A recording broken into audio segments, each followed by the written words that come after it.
Hello and welcome to the regular Tuesday edition of Spurs Diehards TTID, Tottenham Till I Die.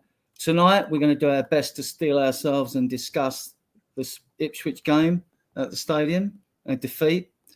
We'll see where that goes. We'll see if we can dissect it and get an ounce of sense out of what happened. Tonight we've got two good guests and co-founder Mark with me. Haz, how are you, mate? Yeah, apart from Tottenham, I've actually been all right. Actually in a good mood, so maybe I've got over it already. I don't know. I'm not, I've got to be honest.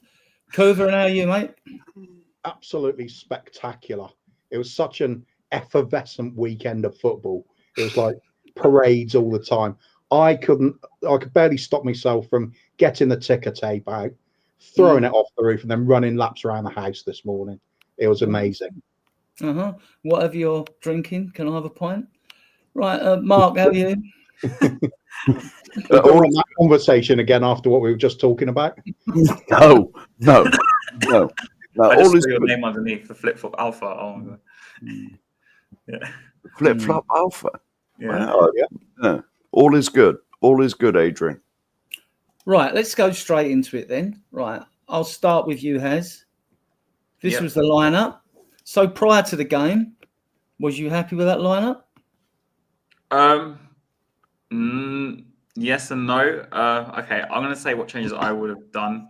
I would have not played Romero. I know that's pretty unpopular. I would have rather seen Davies with Dragusin because I thought Dragusin, in my opinion, can't really play on the left-hand side of the defence that well. We saw how uncomfortable he was before this game.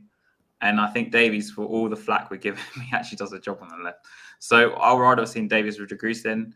Another thing, which is probably unpopular, because I would have probably played Kulusevski in midweek and played Maddison on Sunday, along with Sarr and Bentancur or Basuma. That's my midfield I would have done.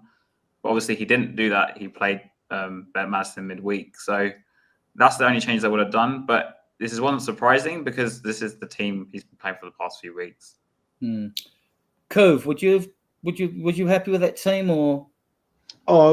Pretty much our strongest team, but for me, I would play a different style of football to what Ange does. So I would always have Maddison in my team, and I'd build the team around him. I think he's that kind of creation-based sort of player that we have been lacking for a long time. Ange wants to have his workman-like players in there though, and do a lot of pressing. So he doesn't fit that, does he? He's too much of a maverick. So this is the team I expected, to be honest. Yeah. Mark? Yeah. Take on the team? Yeah, it's true, isn't it? That is more or less our strongest team. So it's no surprises, really. Yeah, I mean, I'm similar to what Haz said. Actually, I thought because we're at home and it's Ipswich, I wondered if Maddison would start. Because I actually thought Ipswich would sit back a lot more. I mean, we did have 66% of the play, although it didn't do as much good.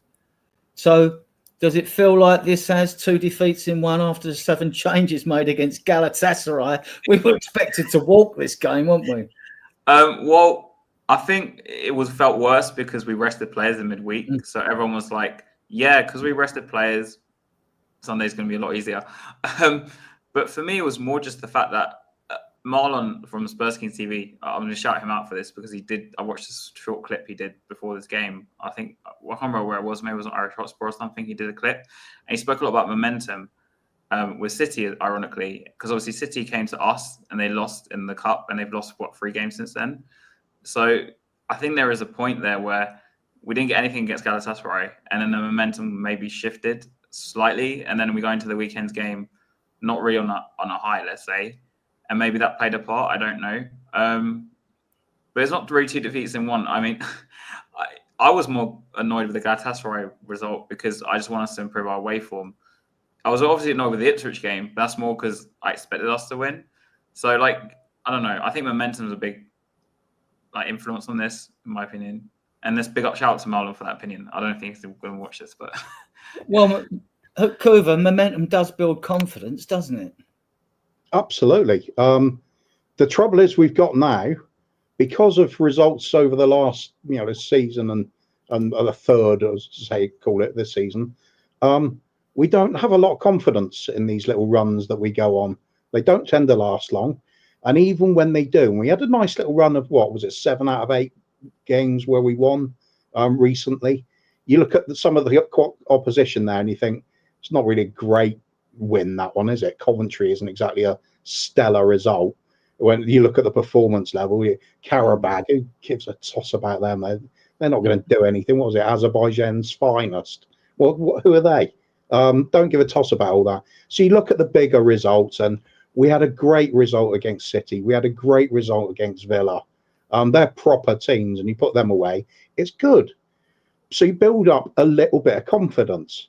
The trouble is when you follow that up with periods of play like the beginning of that second half against Galatasaray, where we looked like a bunch of school kids had come out, thrown jerseys on and said, come on then to prime Real Madrid.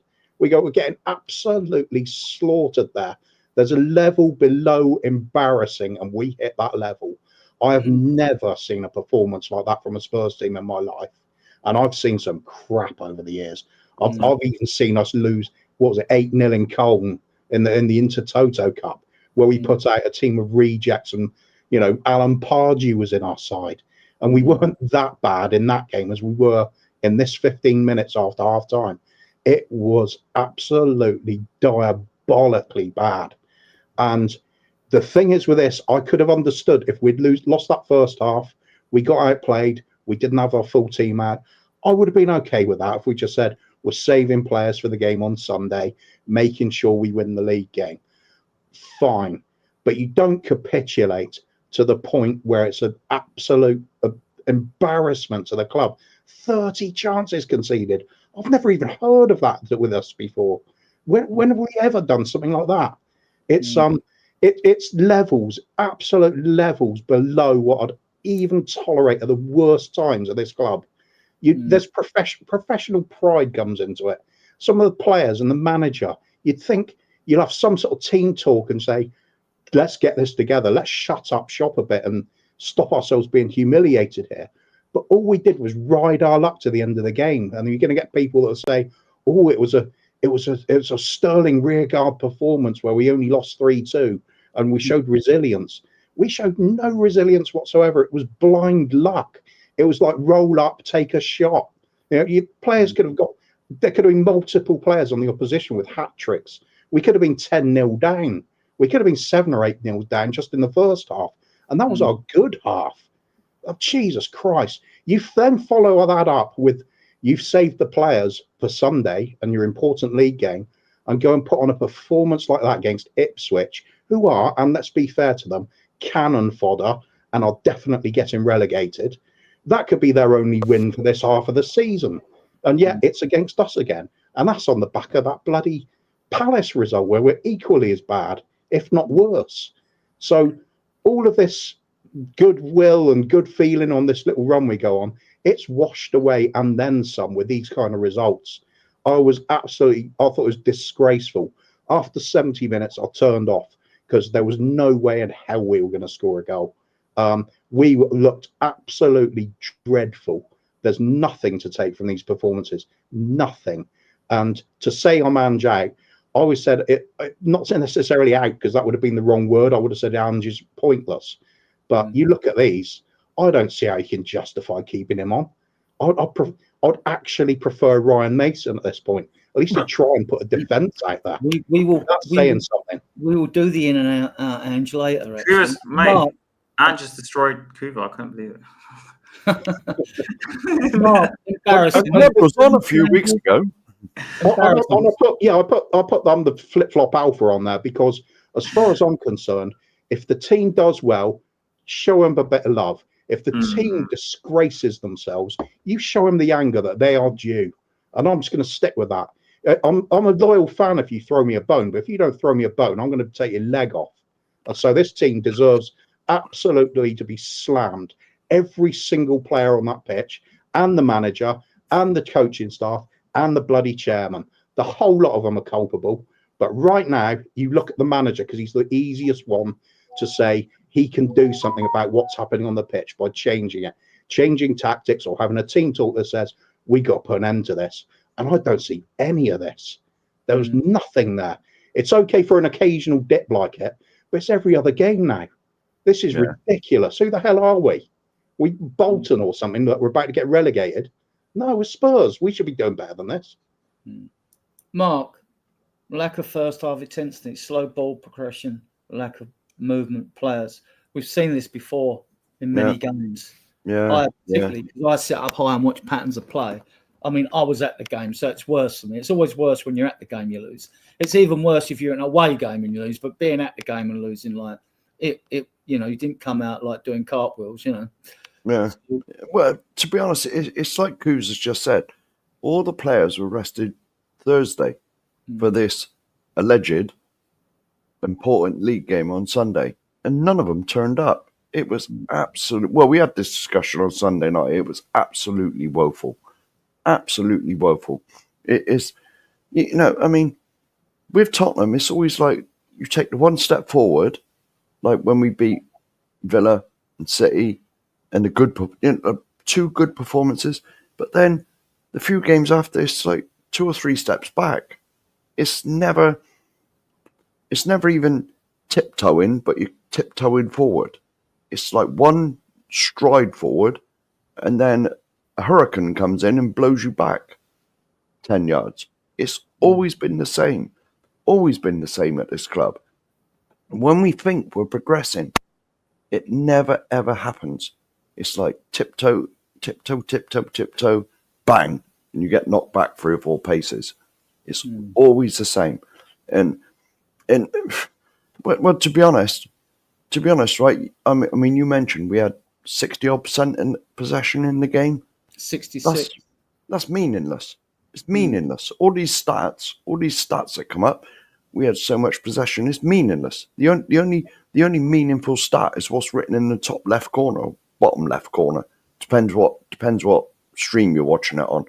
But it's the scoreline. That's the only stat that matters. And we're just not good enough. We're just not good enough. The players, the manager, the chairman, definitely. You know, the whole club is rotten from top to bottom. Yeah, well, we will get onto that later. You can put up with being outplayed a bit, can't you, Mark? But I mean, when you see lack of effort, lack of fight, and sort of passion or determination to do anything, it's too much. Yeah. Should we just go through the chat quickly? Go through the chat and then we'll carry on. Peter's here. Yes. Yeah. He must have nearly finished by now. I think he finishes at 7:30. This is a new one. I've never seen Mr. Benny. Big up, sir. Welcome, mate. Welcome. Welcome. Rinkatik's in the building. Good evening. Yes, it is. Friend of the show.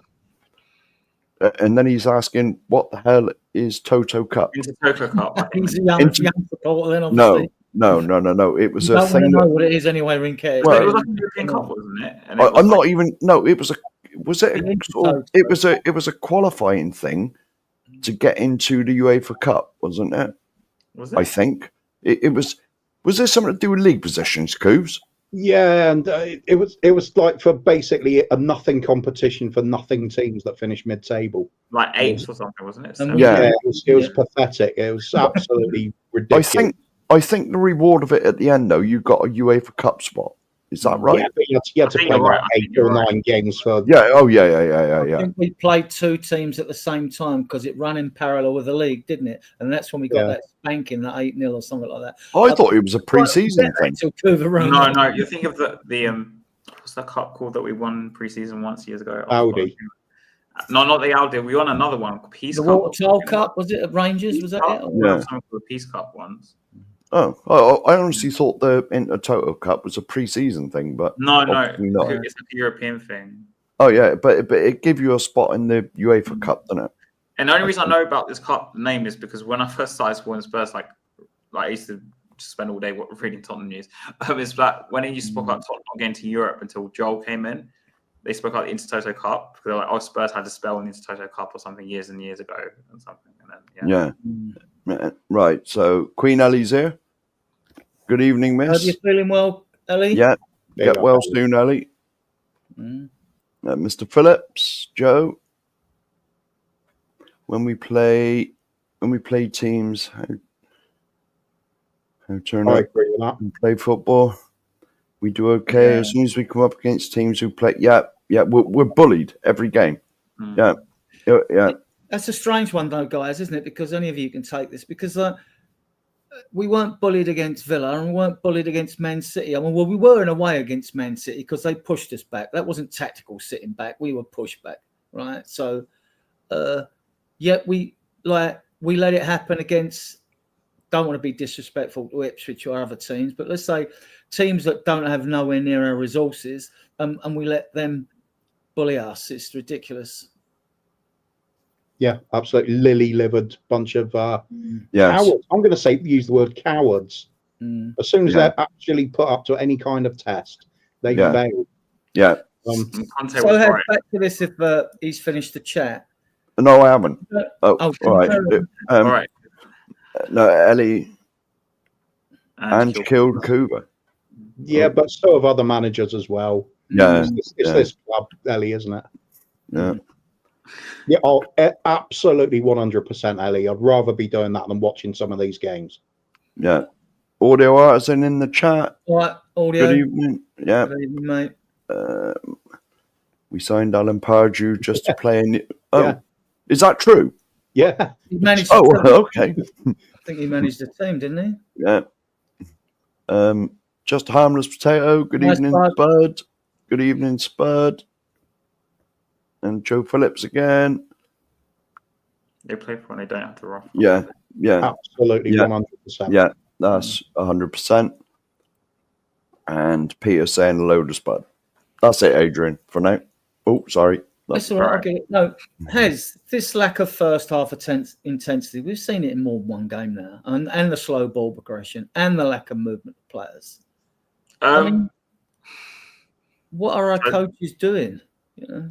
I wish I knew. I wish I was there to realize. But for me, a lot of it is like I wonder personally what happens before they come out the tunnel a lot, because obviously we saw a documentary, saw Jose saying certain things, whatever, and you'd imagine something similar would happen before the game with under Ange or any other manager, really.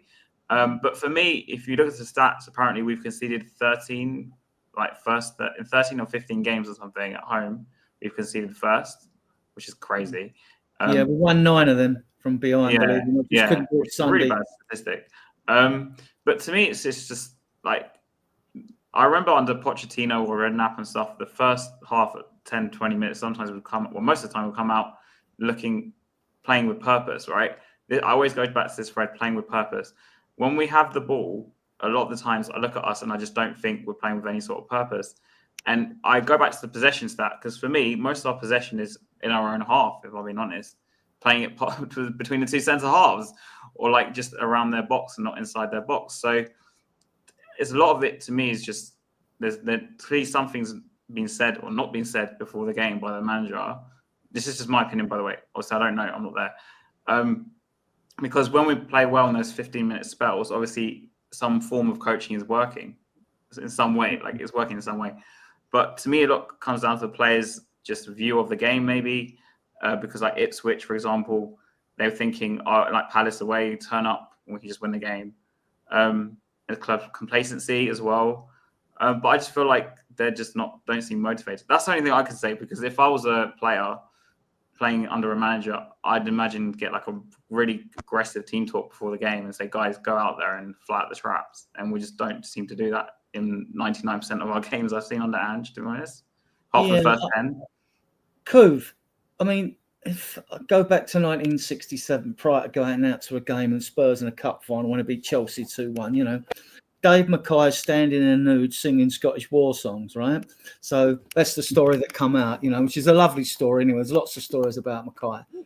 But look, I know we live in a politically correct world now and everything's like, oh, be nicey to everyone. I don't even like all that handshaking before the game starts. If you're going to give a rousing, trying to get the team stirred up before I go, come on, lads, and all that, then you're going to go out and then you're going to shake hands, limp-wristed handshakes with everyone. You might not even like, well, if you don't like the players in the other team, better, because you should be trying harder. And then like, oh, we get the bit of that huddle. But something needs to stir these players up from the word go, doesn't it? Something needs to be done. Absolutely. It's funny you mentioned David Mackay. It's one of my favourite stories about him. The day he arrived at Spurs, the effect he had on all the players. we so much need what happened then to happen now. What Dave Mackay brought to the team was the attitude of a winner, absolute winner, fiercely competitive at everything.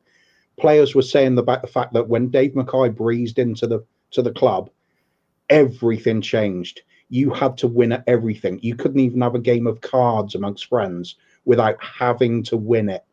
Whether it was the tea lady or the striker or goalkeeper, every single person at the club had to know their job, do it to the best of their ability, and then some. You had to win no matter what. It was the most important thing you could possibly do. The rest of it, you celebrate after victories. You don't get all chummy and friendly before the game. Oh, look, friends and shit. It's it's pathetic. We need that killer kind of attitude in the team. Hugging opposing players in a tunnel. What's all that about before a game? It's right. There are pleasantries that you exchange in a football match, as far as I'm concerned. That involves the captain exchanges pennants with the opposing captain. Maybe you have a handshake there. Best of luck. But you're actually scowling at each other, saying, "We're going to have you." As far as I'm concerned, that's your bit. Afterwards, your friends, you can go for a beer with somebody after the game, but until that game is finished, that's your mortal enemy. You've got to take them down. I'm all for getting rid of all of this namby-pamby, soft pussyfooting around with players. Everything's got to be all comfy. I'd strip down that bloody player restaurant and all the facilities and everything and put in wooden benches like it used to be. Make them clean their own bloody boots after games if they don't win. And then make them work for it. If they want a cushion to sit on so their arse isn't getting splinters, play well. Get a man of the match performance. Perhaps you get a special cushion with your name on it. Then you get some luxury foods in there and send them out to bloody army assault courses for training. If they're not going, they want to have a nice little cushy little training session and tippy tapping around for the camera. They've got to earn it. Get back to some basics, good old fashioned hard work, determination, and you've got to earn your bloody wages at this club because it's shocking what we see season after season. And this isn't just an Ange thing. This has been going on for decades. It's modern football. Yeah. It's all about Mackay because great big new stadium and all this luxury world-class facilities, and then they treat it like, I can't wait to get in the treatment room. I'll get a massage and everything. I can have maybe have a nice milkshake or something, watch a movie. Bloody hell, why are we a club or a holiday resort? This is disgraceful. Tear it down. Yeah, I think we ought to I think we ought to try and do the hacker for the game. Damn right. Something like that. Yeah. Dave Mackay, because can I just say something? Let me just finish this bit on Dave Mackay first. About the football, Spurs used to, why they played such good football, because they played a lot of five-side football when they trained. And you knew that if you was in Mackay's team, that you were going to win, because that game never ended till he won. He wouldn't have it any other way. He'd argue over everything, throw-ins, free kick, everything. Like, that's what it was like. Go on, Hez. Sorry, because I've been getting this habit recently. I just watch a lot of old games on YouTube from like the 2000s and the 90s, and I watched like Man United Arsenal like, what was it, a week ago or something, and it's the whole Roy Keane Vieira thing where Neville says something to Vieira. Sorry, Vieira says something to Neville, and Roy Keane's furious about it. And you've seen the tunnel before. Keane is just going nuts at like already, and it's not even started. Like for me, that's like a captain. Like obviously he's backing his own player. When I look at our captains we've had in recent years, we don't have anyone with that sort of character. Anyone, who like. To me, that's even just protecting your own, but also just he has another video. If you look, and I think Neville was captain. I know I'm talking about United a lot now, but and he's actually staring straight at like the tunnel. I'm sorry, you've seen the clip. Like, he's not even looking at the other team, and they're all like that because they're focused on bloody winning the game. When Kuba talks about pleasantries and stuff, it's like they're all mates now, and this is reflected in the England team as well because all the England players are now friends. Back in the day in 2000s, they fucking hate each other. The United players hate each other, and the Arsenal players hate each other. Yeah. The Chelsea players hate because there's actual proper rivalry. Nowadays, they're all friends. Like Saka's friends with Kane, and Madison's friends with Grealish or something. I don't know. And unfortunately, this is modern football. I don't know how I can put it, but I agree with Kuba. I wish we'd go back how it was back then because I felt like it was natural rivalries, like actually were there. Now it's just for show, I guess. I don't know. Even like Klopp versus Pep wasn't really anything that great in terms of like a rivalry. It's more just mutual respect. And I think the players really hate each other. And what really pissed me off, and I hate to bring his name up, but when Maddison shaked Arteta's hand or whatever he did during that game against Arsenal, what did he do? Like shook his hand or something? Or what was it? Or he fell into Arteta and he like shook his hand or something? Do you guys remember when we lost them at home? Can't remember. I can't remember that. But no, basically, like he pushed out and then like he shook Arteta's hand or something like that instead of, And you remember that old video with Højbjerg when Højbjerg ran towards Arteta and Arteta ran away? Like that, for me, that's like the difference. But yeah, I just don't think we have any leaders. I completely agree with you. See, I think, Cove, I don't know if you agree. I think there was when we see a little bit more aggression, when we played Villa, there was the Matty Cash line below the surface. And Romero was like, you knew that Romero, if he was going to get a chance, he was going to take it against Matty Cash, wasn't he? And that's what you need a bit of pride to these games. You're right, Az. I agree with you totally. I mean, you need a bit of that bite. And all right, you can do a team talk before the game to try and fire the players up. Obviously, you can't do the same team talk because it will get boring after a while. It won't have no effect. Here we go, Ellen. Yo, how we doing? Good. Hey, good. How are you guys? He's showing off again. He's showing off again. He's outside, sat in the sunshine. Look. Yeah, I looked it up. It's 23 today. Is that nice? Yeah. Nice. It was 23 here today. It was like minus 23 in the morning and 11.5 in the afternoon. Yeah. Right. Cove, defensive frailty is our undoing. Yeah. We've seen so much of this season, and to me, right, if it was a case we had players parked on the halfway line and the ball was kicked over the flanks or through the middle and someone ran on and scored, I'd say, okay, it was because of a high line. But me and Mark will probably disagree on this. But we've conceded 11 goals on the left-hand side of our goal mouth, whichever way you're kicking this season. And that's all on Porro's and Romero's side. Now, we know Romero's a good defender. Some say he hasn't had the greatest start to the season. I don't think he's been awful at all. But Porro, sorry, good player, technically superb. He's not doing it. He's not cutting it. No, end of the day, it comes down to how the players are being used, doesn't it? Porro and the doggy, lots of us talk about this. If we prefer to see them as out-and-out wing-backs, getting down the touchline, staying wide, giving the team the width. They're good at, both of them are good at that. As far as I'm concerned, if you're doing that part of the game properly, you don't really need to defend. You can leave that to your centre backs and the defensive midfielder, and they're ready to cover your spot with a bit of just being a little bit wise, a little bit on the ball, a little bit of realising where the danger is going to be if you do lose it. We used to have the likes of Dembele or Wanyama doing that brilliantly for us. We haven't got anybody even remotely like that now. Not even remotely like it. We could even a Scotty Parker or a Palacios or anybody like that. Sandro. Yeah. We had loads of players like doing that sort of thing. Nobody does that now. But even Højbjerg. I wasn't a Højbjerg fan, but yeah, granted, he was that kind of role, wasn't he? To be fair to Yeah, Ellie's watching. Well, I only said that. Ellie's moved on from Højbjerg now, though, hasn't she? She's moved on. She's flip-flop with the players now. I just think with this particular style of play, it's not just the defence that costs us the goals. It's when those forwards and the midfield are not doing the press, it all falls to bits. We then, the other teams then create those chances in the first place. If you're pressing properly and doing it ferociously, they don't get time to pick out a killer through ball or pick their spot for an attacker to run on for. And even if they do, it's limited. There's only a couple of times they'll do it. What we're seeing is a failure up front, leading to a failure just behind it, leading into a failure at the back. And then what's the goalkeeper going to do when he's constantly faced with chances that he shouldn't be? He's going to let some in. So it's a team game. You attack together, you attack as a unit, you defend as a unit. We're doing neither. If we do it, it's for part of a game, even that.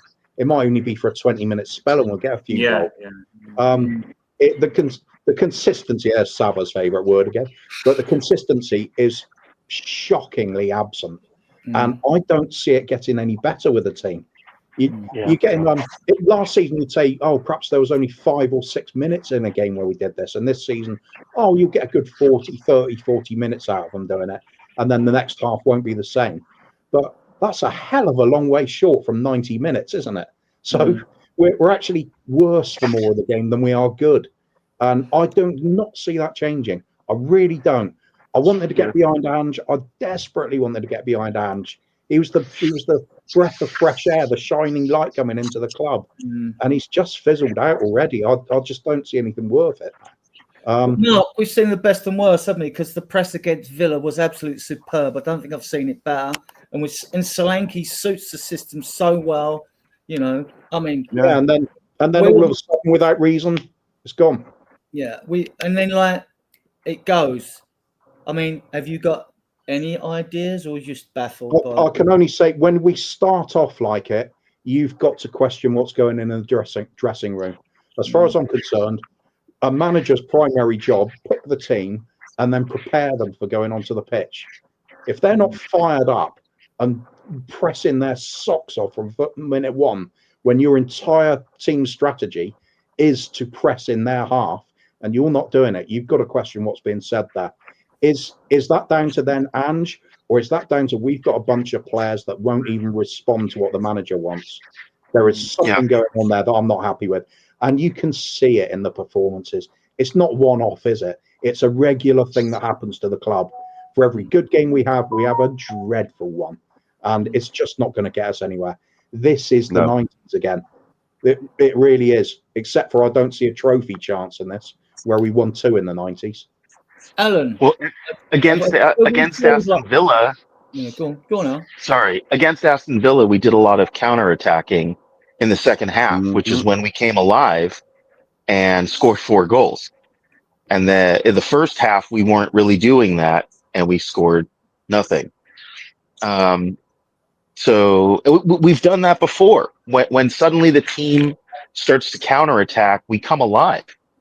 And I think to Kuba's point, I think that players are resisting some of what Ange is selling. I think there's obviously some sort of power struggle here because Ange wants everyone 100% focused on his way of playing. But his way of playing, I mean, Mickey Van de Ven is a casualty of the way he wants to play.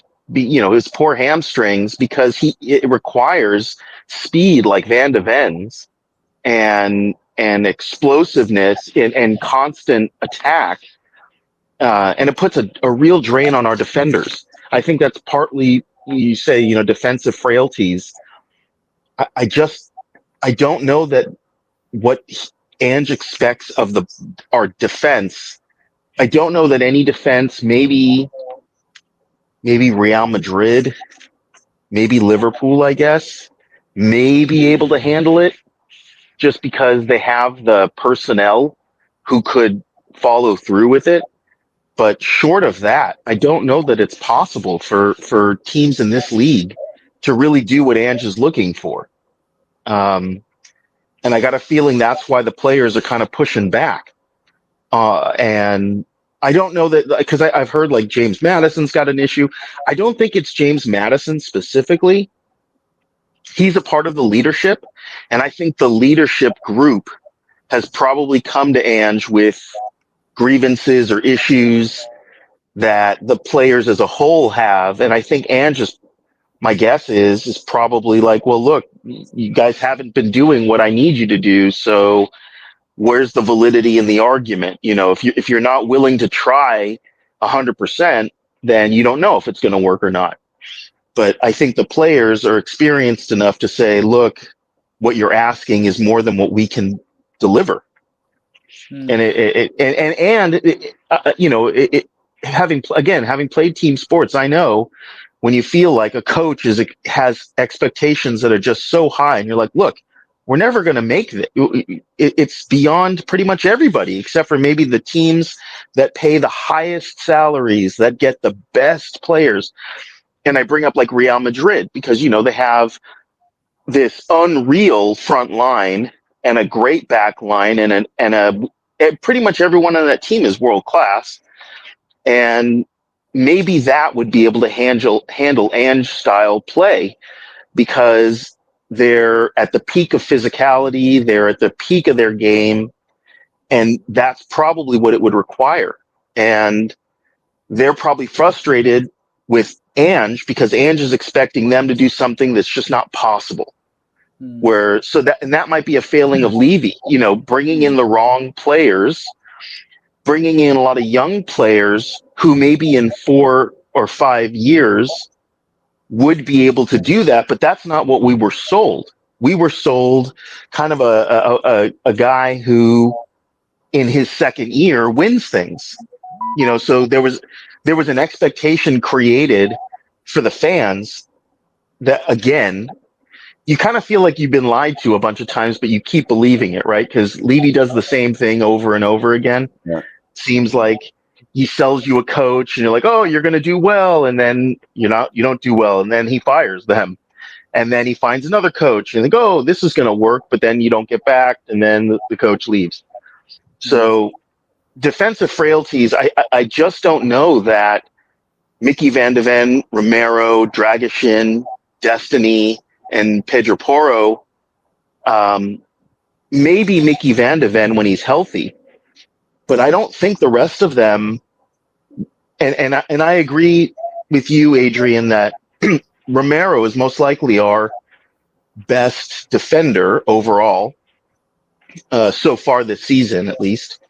But I just don't know that as players, I don't know if they're capable of handling what Ange is expecting of them, because the high line and the speed required, the thought process, because he's kind of, they're playing so high, they're almost like midfielders, and which is a very different kind of game. They, defenders like Dragishin never really looks up, doesn't look where he's passing.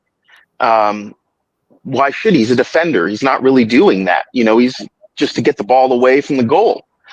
But he's kind of got them in this hybrid system where they have to kind of look ahead and try and get it up the field. I think it's just too much to ask of our players, to be honest. I think it just doesn't work. Has okay? Are you going to we have 11 players in the 25-man squad, not the 23-man squad for Europa League, because we're penalised by 2. 11 of those players are under 24 years of age. I mean, are we talking with some of our defenders lack of intelligent awareness to spot danger? Are they just not good enough? Did we overhype them last season? For me, it comes down to mainly tactics. For me, I'm not saying our players are the worst players in the world, because everyone just was labeled me being negative and calling everyone rubbish. I wouldn't say they're the best players in the world either. Like, we have some good players, some average players, obviously some which, like the likes of Werner, who shouldn't be here. But forgetting that for a second, for me, it comes back to a lot of defensive shape and lack of defensive shape and lack of defensive coaching, because a lot of teams nowadays, they attack in a certain formation and they defend in a different formation. Like, they might attack in a 4-3-3 and defend in a 4-4-2. When I watch us, for example, like against Ipswich, it's like we let them play through us. I was like, what am I watching here? And it's like, a lot to me is to do with the fact it's like the defenders, the whole team really doesn't really know what to do in defensive transitions. Like, I'm not joking. That's what it feels like to me, because they get the ball, Ipswich got the ball, and they're passing it this way, that way. And then they just played that one ball across and they did that overhead kick. And it's always the same goal. So it's easy to just blame Porro for it. And I'm not saying he's a culpable at all, by the way, because I don't think he's good defensively. But at the same time, Johnson's not the best at tracking back. Johnson, for all his...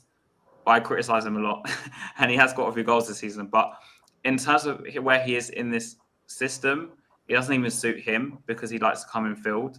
So by byproduct of, say, you're using Porro as an infielder, let's say, just for jargon's sake, and then telling Johnson to play wide where he didn't really play wide at Forest.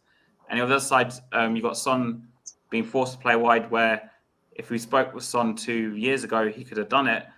And Adogi's playing infield, where Adogi's used to playing wide as well as a wing back. You're kind of asking players to do jobs the opposite of what they're good at. I know it sounds stupid for me to say this, but and also the lack of defensive shape is another issue. Like I said, I don't think we have any defensive shape. I know it sounds bad in saying this, but this is what I see. Unfortunately, it comes down to the manager. And I'm saying out of possession. In possession, we might look really good in some 20, 30 minute spells like Kuz says about. And in possession, we might be very good at keeping the ball. I even saw a clip on this something called Coach's Voice. I don't know if you know the channel or Instagram. And they showed a clip of Ange. I watched it the other day, and he talks about just keeping the ball, let's say, because so the other team doesn't get it. And we are good at keeping the ball. Whether it's effective or not is another debate. But when we're in possession, we look all right in some instances. Like we should keep the ball. But out of possession, I just don't think we have a clue. No. I hate to say it, but I just don't think we have a clue. That's just right by a couple of points in particular. I'm thinking we got all this criticism for conceding from set pieces. And yeah, we were. We all got all the criticism from it's the high line that cost us all these goals. But you actually look at the goals we've been conceding over the season, most of it is from just pure bad defending. I'm thinking that it was the Newcastle game in particular. One goal stood out for me, and that's they had a breakaway, and we managed to get 5 players back in the box to their 2 attackers, and neither of those 2 attackers was picked up. You've got to ask, why are players running back into our penalty area if it's not to defend against the attacker? You pick a man up, and they just didn't. I managed this at schoolboy level. It's like, why are you running back? What is the purpose of you running back towards your goal when the opposition's attacking? It's to stop the goal. You're not looking at the ball flying in by itself. You pick up a player. It's easy. It's easy to at least pick that out. If you're not good enough, nearest man. I know it sounds really that's stupid. another. Yeah, the nearest man, and then it's a different matter if you pick up your man and he's too good for you. I mean, that happens. I mean, there's some insanely good forwards out there, but to not even do it, it's like when some of our players at times you watch. There's a 50-50 header on, and you watch our player pull out of that header. Why? Yeah. It doesn't matter who you are. You still go in for it. You still make it more difficult for them. Even if you're 5'2" and they're a 6'6" player, you still push them a bit or something. Yeah, exactly. Not ours. We'll just let it happen. Same with you, Cove. Right, hang on a minute. I was just going to say about this our defensive frailties.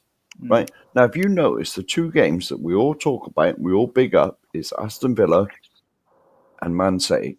What did we do in that game? We were sitting back a little bit and we hit them on the counter-attack. And I've been saying it. I've said it 4 or 5 times on this channel. If Ange could just learn to do this, sit back, keep that defensive solidity, and then get teams to come on to us, and then hit them on the break, which is exactly what we did against City and exactly what we did against Villa. And those 2 games especially, we looked like a rounded, complete team. We were passing to each other. It was quick passes. It was flowing football in them 2 games. But the rest of the games, when he insists on this nonsense, like 2 defenders stood on the halfway line and everybody else up by their penalty area, it's absolute nonsense.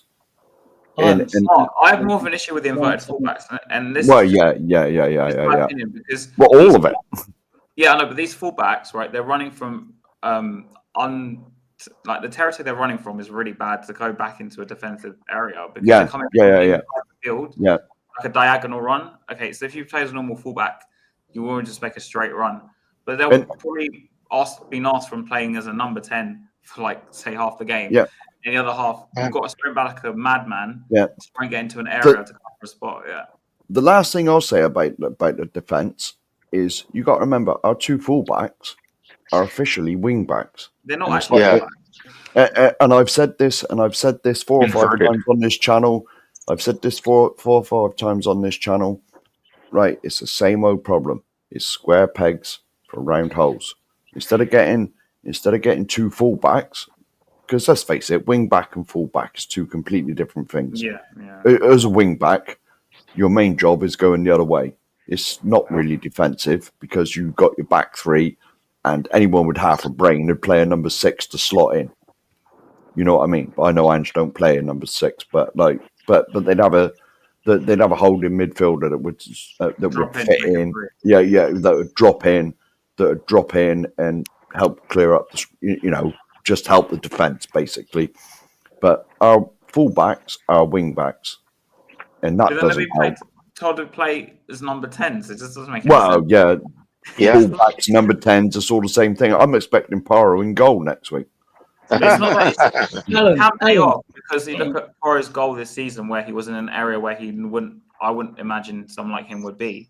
But that's like one game in what we've had 11 or 12 now. So this is the problem I have with the coaching at this club at the moment. Yeah, is you make those points, Mark, and fair enough. But my argument is always going to be, if you've got a doggy and Poro who can't defend properly, one of the easiest things in football is teaching somebody how to defend. Yeah, because you do it, it's textbook stuff. You learn out of a manual, and then it's just repetition and knowing your teammates, being in the correct position and knowing what your job is. It's much harder to do something creative and score a goal. Much harder. And those world-class players up front, they've got natural talent that you can't teach. They've got something about them. Defenders, you can always get somebody up to speed with it. That's why the likes of, I mentioned it recently, that you bring in someone like a Sam Allardyce or a Tony Pulis to a struggling team. They organise them. They get into positions. You can see there's some coaching being going on. With our lot, it doesn't matter. We have one set of coaches one season. Next season, it's a different set of coaches. Same things are happening. Players are not doing basic things you would expect from a defender. I just don't understand what's happening here. Is that on the manager or not? If it's somebody else doing it and it's down to the coaching, why hasn't the manager insisted on bringing somebody he's worked with before where he's had success? Yeah, that's interesting. Well, it's an interesting point because we have enough coaches. We have 6 first-team coaches. You've got Rob Birch as the goalkeeping coach. You've got Matty Wells, who's highly rated, and Ryan Nelson. You've got Milo Jedinak, who come with Johan Lange there, right? And then we've brought in Nick Montgomery and Serge Raimondo. So we've got 5 first-team coaches. Now, I did see them working on free kicks and corners because I see a couple of things during that game. I thought, that's been worked on in the training ground. You can see they've worked on something, but obviously they've still got a lot of work to do. Alan, before even the last transfer window, we knew what the gaping holes were in this squad. We needed a left centre back and a left back. And I wasn't against Slanky coming in. I've seen him because I know he's a perfect fit for the system. Slanky would suit lots of systems because he just works hard. He'd fit in any system, really, the way he works, right? So, but not addressing that. I mean, I guess I can only surmise the club for, we've got Davis. We can not worry about the left-hand side for the moment, and we've got 3 centre-backs. But then what happens? Fate comes and bites you. Mickey van der Ven gets injured, and although people go against the high line, I mean, Dragonson's positioning plays, look, he's mixed. He's looked good in a couple of games, looked crap in the others. But VDV's positional play, when we've had to play deep, and he looks good because he plays high line and can use his face, even I thought, your positioning is poor, right? But this transfer thing, this is something, I mean, we can't rectify it till the next 2 windows anyway. But so, like, we are where we are with the squad we've got, aren't we? So, is this a question of, like, that back 5 everyone raved about last year, even though we scored a lot of goals and conceded 14 from set pieces, only 2 this season, by the way, are these players not as good as we thought they were? Or are they just young and inexperienced and but with possible high ceilings? Yeah, I think the problem is we have a bad mix of a relatively new coach implementing a very different style of play and a lot of young players who don't have a lot of Premier League experience, and overall just a relatively young squad. So, and we don't have a lot of leaders, to kind of rabble-rouse the troops, so to speak, to get them really, on board with things. So we're missing pieces. We need more, I think this transfer window, we need more proven players, fully blooded, got experience, been there, done that. Maybe even older. I don't care if they're in their early 30s. We need experience. In the last transfer window, the one thing I think we missed was a backup goalie. Because I don't rate Fraser Forster, and I don't think Austin is ready to step up into that position yet. And what happens if Vicario gets injured? We are screwed, like royally screwed. So plus it's good to have the competition to up their game if they know they're competing for their position. But overall, with regard to the question, I mean, they're good players.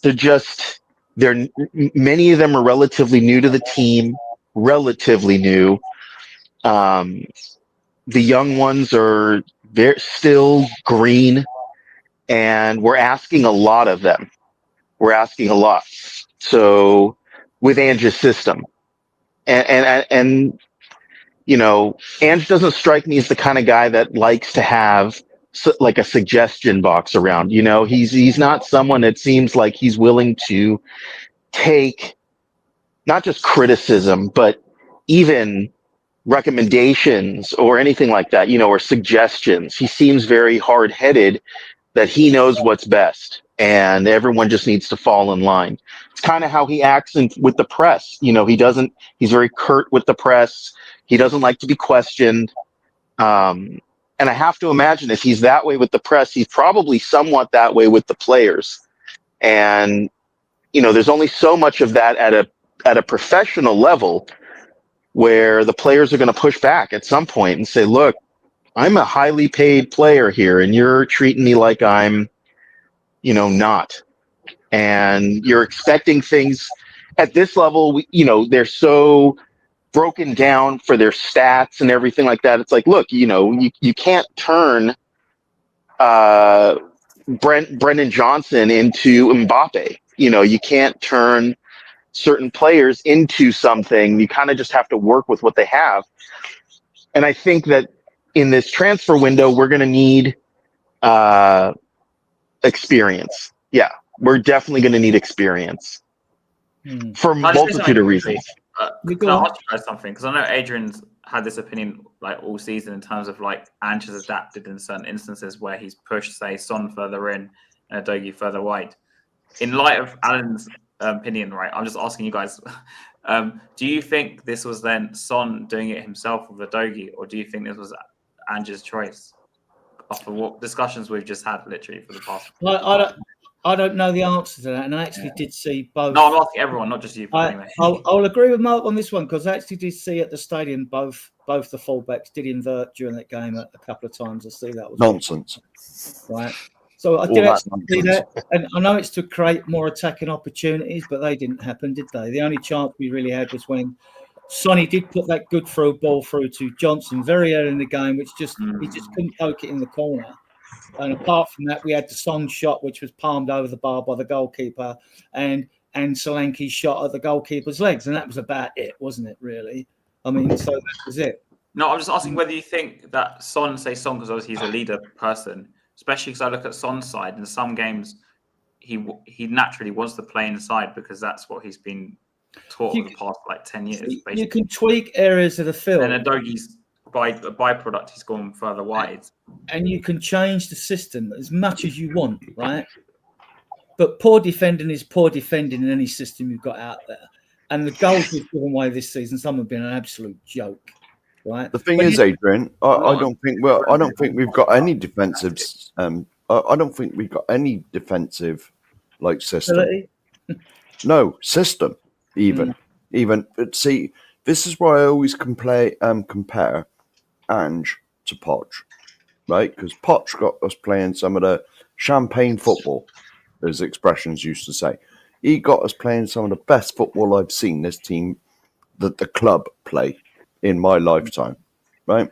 But there was always the defensive solidity, because we had Jan and Toby at the back, And Walker and Rose used to bomb on and create the chances for Ericsson, Ellie, the desk you mentioned, right? And but we had Dembele and Wanyama there as the ones that filled in when I can never remember Rose and Walker disappearing at the same time.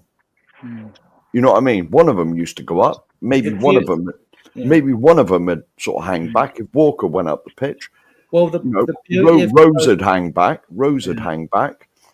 But you had Dembele or Wanyama there to fill in. My biggest gripe, Mark, is not just that. Like, I look at the big games where we've lost to, say, like, you know, Liverpool, for example, or even I pin this a lot on the Newcastle away game because 1-1, I would have happily settled for a draw considering the past 2 years where we went there and we got battered. 6-4. I look at, for example, someone like Martin Yole. Martin Yole, when we used to play Chelsea even at home, or Arsenal at home, or Arsenal away, or Chelsea away, all these big hard teams, he would also, obviously Highline didn't exist back then, but let's just say he played a low block, but just for the, and he's like, Martin Yole wasn't exactly the biggest name. He probably was Ange name level, let's say, I guess. No one really knew him until he came to Spurs, I don't think. He was actually Santina's assistant, but he used to change his tactics and he actually played attacking football most of the time. But in games, sometimes you'd see him drop off to just settle for the point away. Because we had a really bad away record under Yole in the early years. But he rectified that by playing just differently, I guess, away from home eventually. But when I cut us, like, we're just doing the same stuff, home and away. Yeah. And it's just like, I'm not saying every, like, you know, the first minute of the game, let's drop the line completely. I'm saying you get to the 60, 70 minute mark or something, and it's 1-1, like I give the Newcastle game as an example. Just drop off a bit. Settle for the point. It's not bad to leave Newcastle with a point, considering the past 2 years we were left with nothing. I've had more praise for that than some of the other games because it's like, you know, maybe they get a bit of confidence away from home because we just have nothing away from home. Going back to Mark's point, I mean, Poch had more versatility with his centre backs, Toby and Yen, because for Belgium they both played at fullback because Company was in the middle, or else they had a different pair of centre backs. So we were fortunate that our two centre backs could cope with wingers because they played at fullback. They were used to dealing with wingers. Some centre backs get turned inside out by wingers, don't they? So and that was a better back four than we've got now. Let's be fair. No. But all I was saying is that Poch had Wanyama and Dembele. You know that there was defensive because let's face it, right? Do you remember the year when we went unbeaten, the last year at the Lane? Yeah, right? The first half in them games, we were 3-0 up, and there was no way back. And then in the second half, it was just like a training session. You know what I mean? Because we just sit in, you know. Yeah. You know, but this is the one thing that Ange does not do. If we're 3-0 up, he'll want us to go 5-0. Yeah, 5-0 up, and we'll end up losing 4-3. Right, Cove, take us through this. This will be enjoyable. Overhead kick, goal. Porro Johnson, ball watching, yeah? What was your take on it? You hadn't turned the telly off by then, no? Oh, no, I went back and watched the bits I've missed anyway, just for the sake of if something would come up I needed to know about. But it's just dreadful, isn't it? Porro obviously not tight enough to his man in the first place. Okay. You can get drawn out of position easily when you're a fullback there. I know that from experience. Sometimes you have to, you're keeping an eye on other things happening. You do rely on the man ahead of you to come back and do his job. If he's supposed to be coming back and covering, he's supposed to be on that man. I know people are always going to criticize if you dare say anything wrong about Johnson nowadays, but I think him and both, and I'm going to say Sonny as well, they are types of players where unless they are scoring a goal, I don't see what they do really with the team. There's not a lot. Sonny's got a little bit more to his game, and he's getting some assists and things there. But Brennan Johnson, I don't see him tackling. He doesn't win headers. He doesn't come back covering. He's not creating stuff. He's not. Sometimes he's just. You have to check if he was still on the pitch against. Against Ipswich, though, he wasn't the only one. You have to do the same with Kulusevski. What were they doing? Nothing. It was like absent, completely absent. It's players that just aren't good enough. They haven't got the bollocks to be playing some games. That's what I think. They're little, overrated.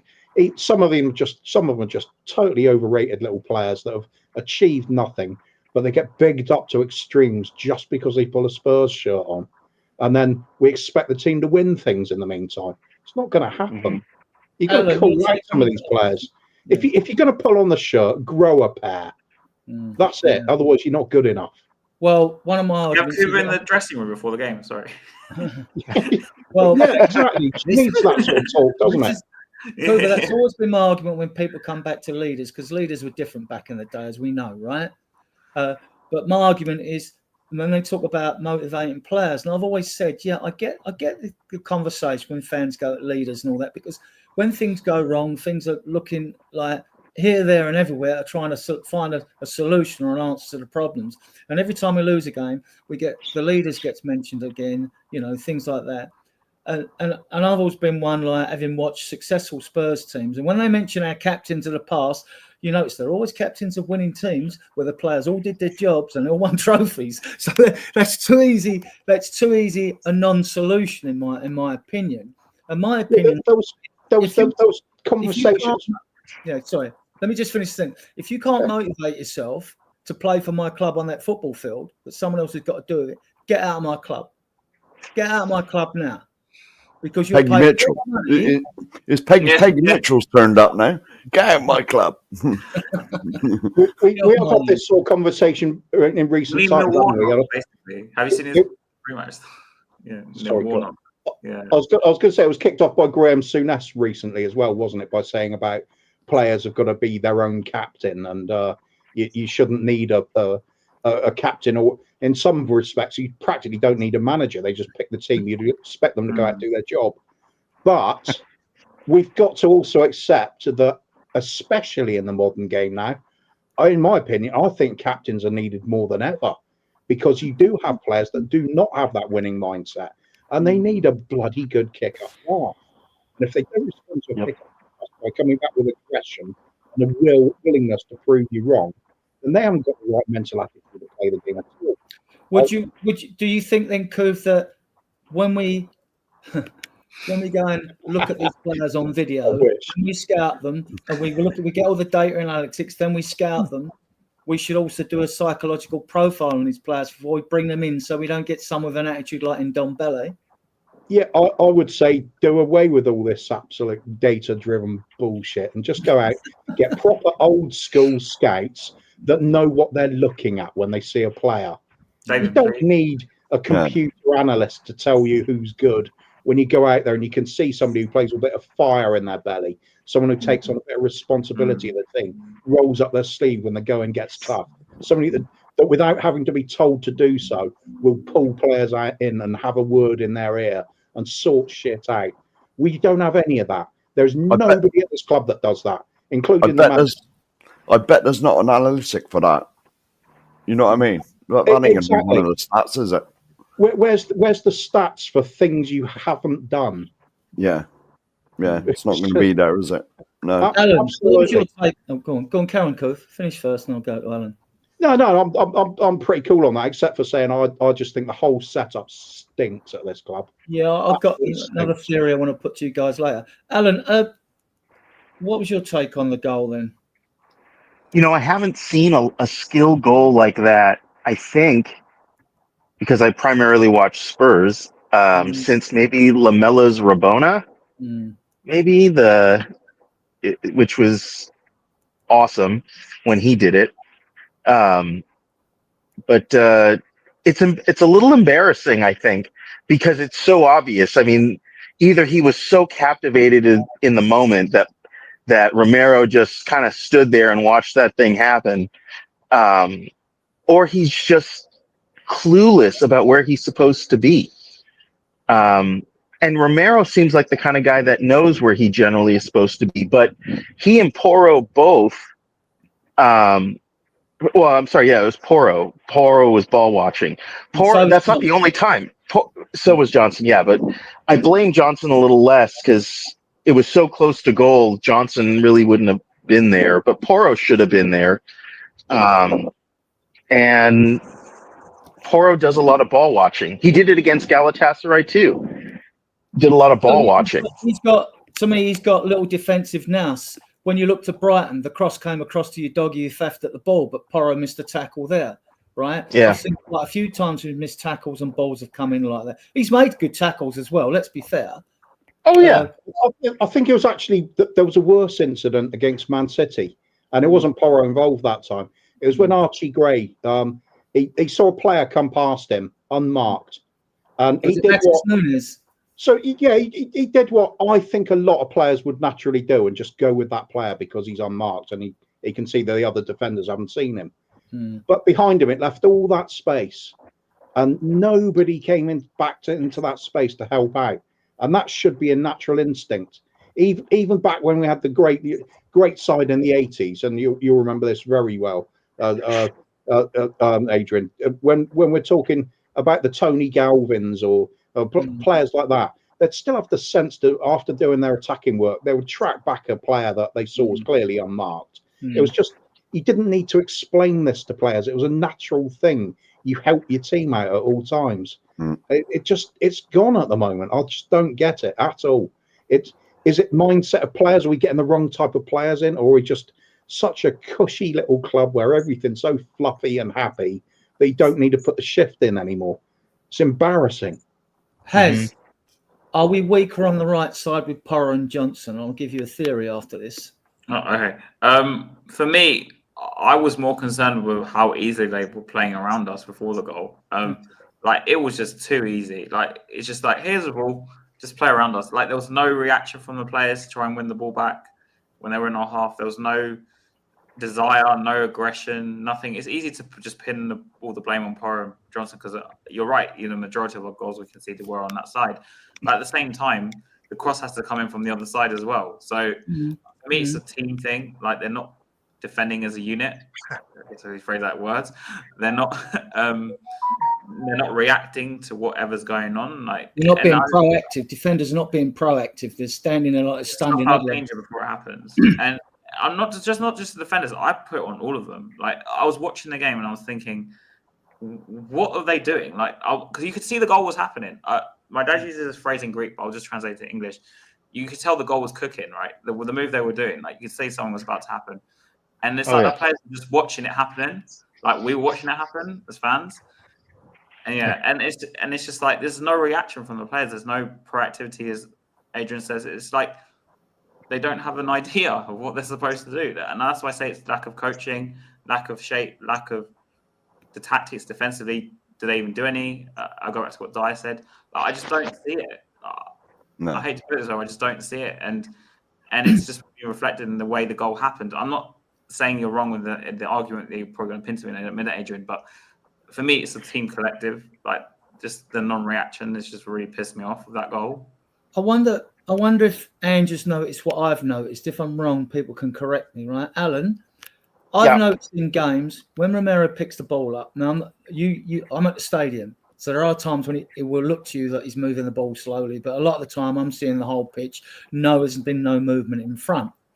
But to me, I know Romero's right-footed, but I wonder if he trusts Porro and Johnson, because I've noticed a lot of time with the ball. I don't know if you've picked up on this. I might do in future games.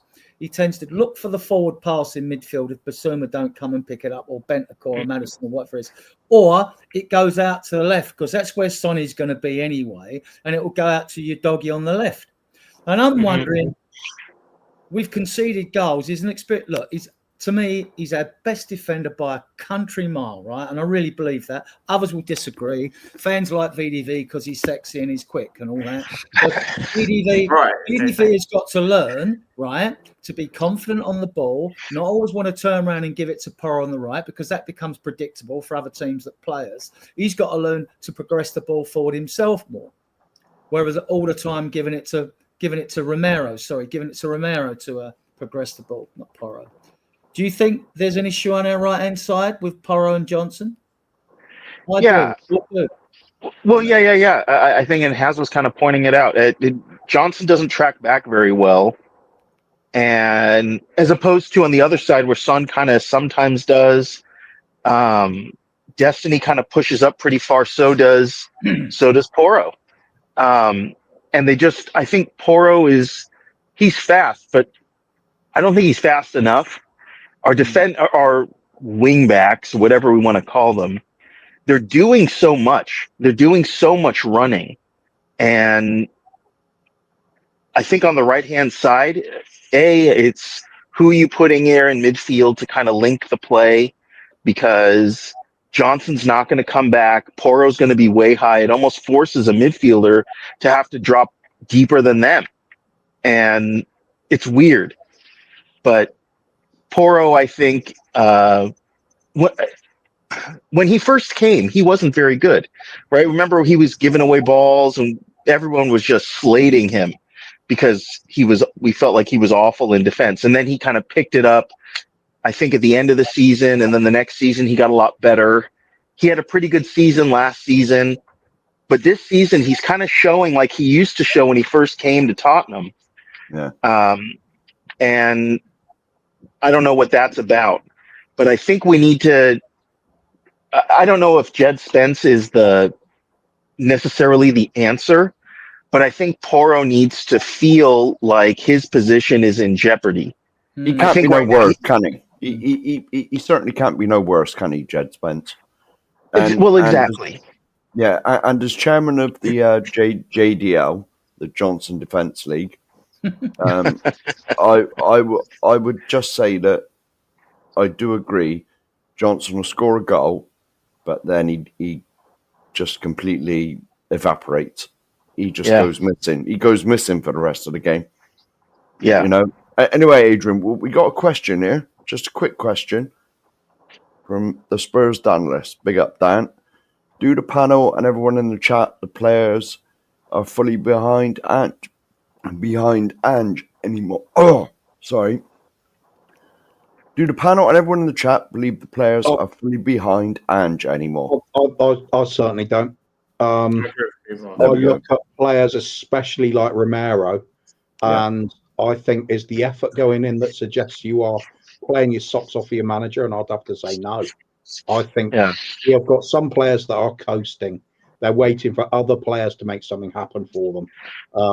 And I think you tend to see this with the inconsistency in results, because you see inconsistency in players. And that happens over a long period of time because, well, if you good one week, bad next week, it becomes a habit, doesn't it? You can bring yourself up for a game and then take your foot off the accelerator again. And you see that in players, and the results go to reflect it as well. I think Romero is a far, far better player than we're seeing right now. I think we're seeing a lazy kind of, I don't believe what we're doing here. I think the interesting idea with the Poro and Johnson, does Romero trust them? Possibly not. It could also be a fact that you remember Toby when he was here. What was his well-known thing for coming out of defence with? That long Hollywood ball cross pitch. Yeah. Romero, he got wider angle to aim at. Perhaps he's just doing that because it's easier. Also defensively, you've got to look at it. Not just are we conceding the goals from that right-hand side, and the pressures on Poro and Johnson to provide the cover there. You've also got to look at the ball is getting in far too easily from the left. It's so we're not cutting out the crosses, and we're not dealing with them when they do come in, not properly. It almost sounds like, and I'm going to go with this really wild idea. You could put the players onto some bit of grass and perhaps practice these things and get better at it. I don't know. I'm just having a guess. It's a bit of a theory, isn't it? I guess. Yeah, it is. It's a wild theory. Wild theory.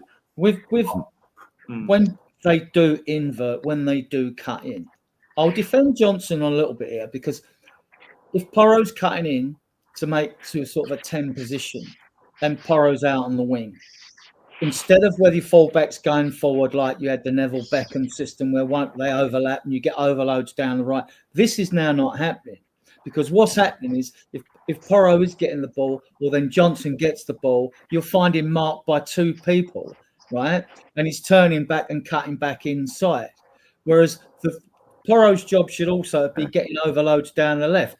Doggy tries it. He tends to stick more to the byline. He tends to.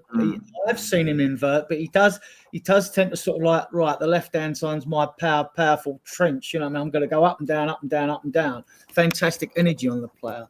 You know, we're waiting for all these players to develop and iron out mistakes, but they will make mistakes because they're young. That's another little theory I've got on that. But let's move on to the second goal. Who wants this? Alan's gone. No, I'm here. Here. Second Poor goal. Dragic failed to clear. Yes. Yeah. God. Oh, yeah.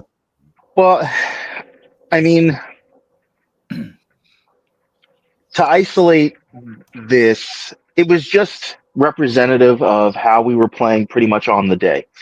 We were playing horribly the whole day.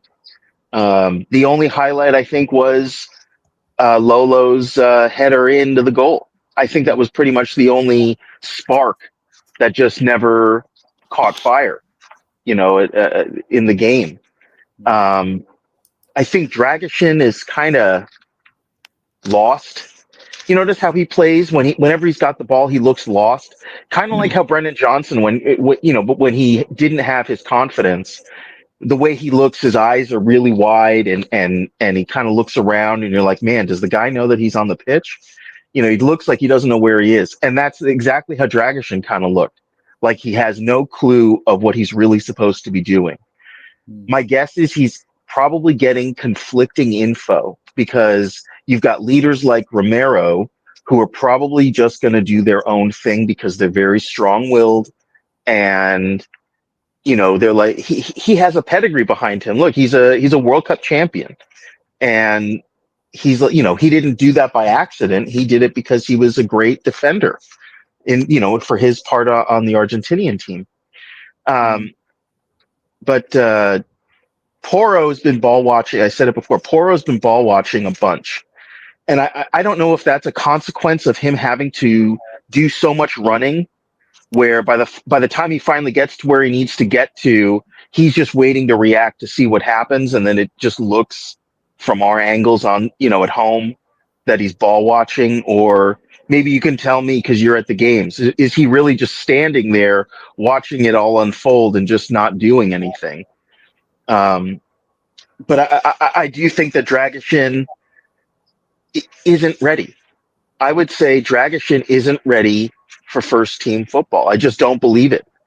I miss the days of Toby and Yan and Kyle Walker and Danny Rose back there, because I knew we had speed, we had physicality, we had mentality, they were the total package. And we don't have that. We haven't replaced Moussa Dembele, I don't think, at all. The last time we had a player like that was Moussa Dembele. Because go on. Well, go ahead. Because of the lack of experienced players, strength in depth, the centre back, right? Right. To be fair to Dragic, he's looked good in some games, looked crap in others. He looked good in the Euros. I see him make mistakes in the Euro. I question his positional play in the second goal away at Newcastle because he played everyone on side. Although again, you doggy should have been entitled to Murphy at the time, and in that game, Romero played at left centre back, right? But as Kuva mentioned earlier, the first goal was a disgrace as well. Right? The second one was just sheer slop. It is. Yeah. Well, and I think too, I don't like how we play out from the back the way we do. We kind of do this horseshoe. Oh, it's crazy. That it's craziness because they're risking.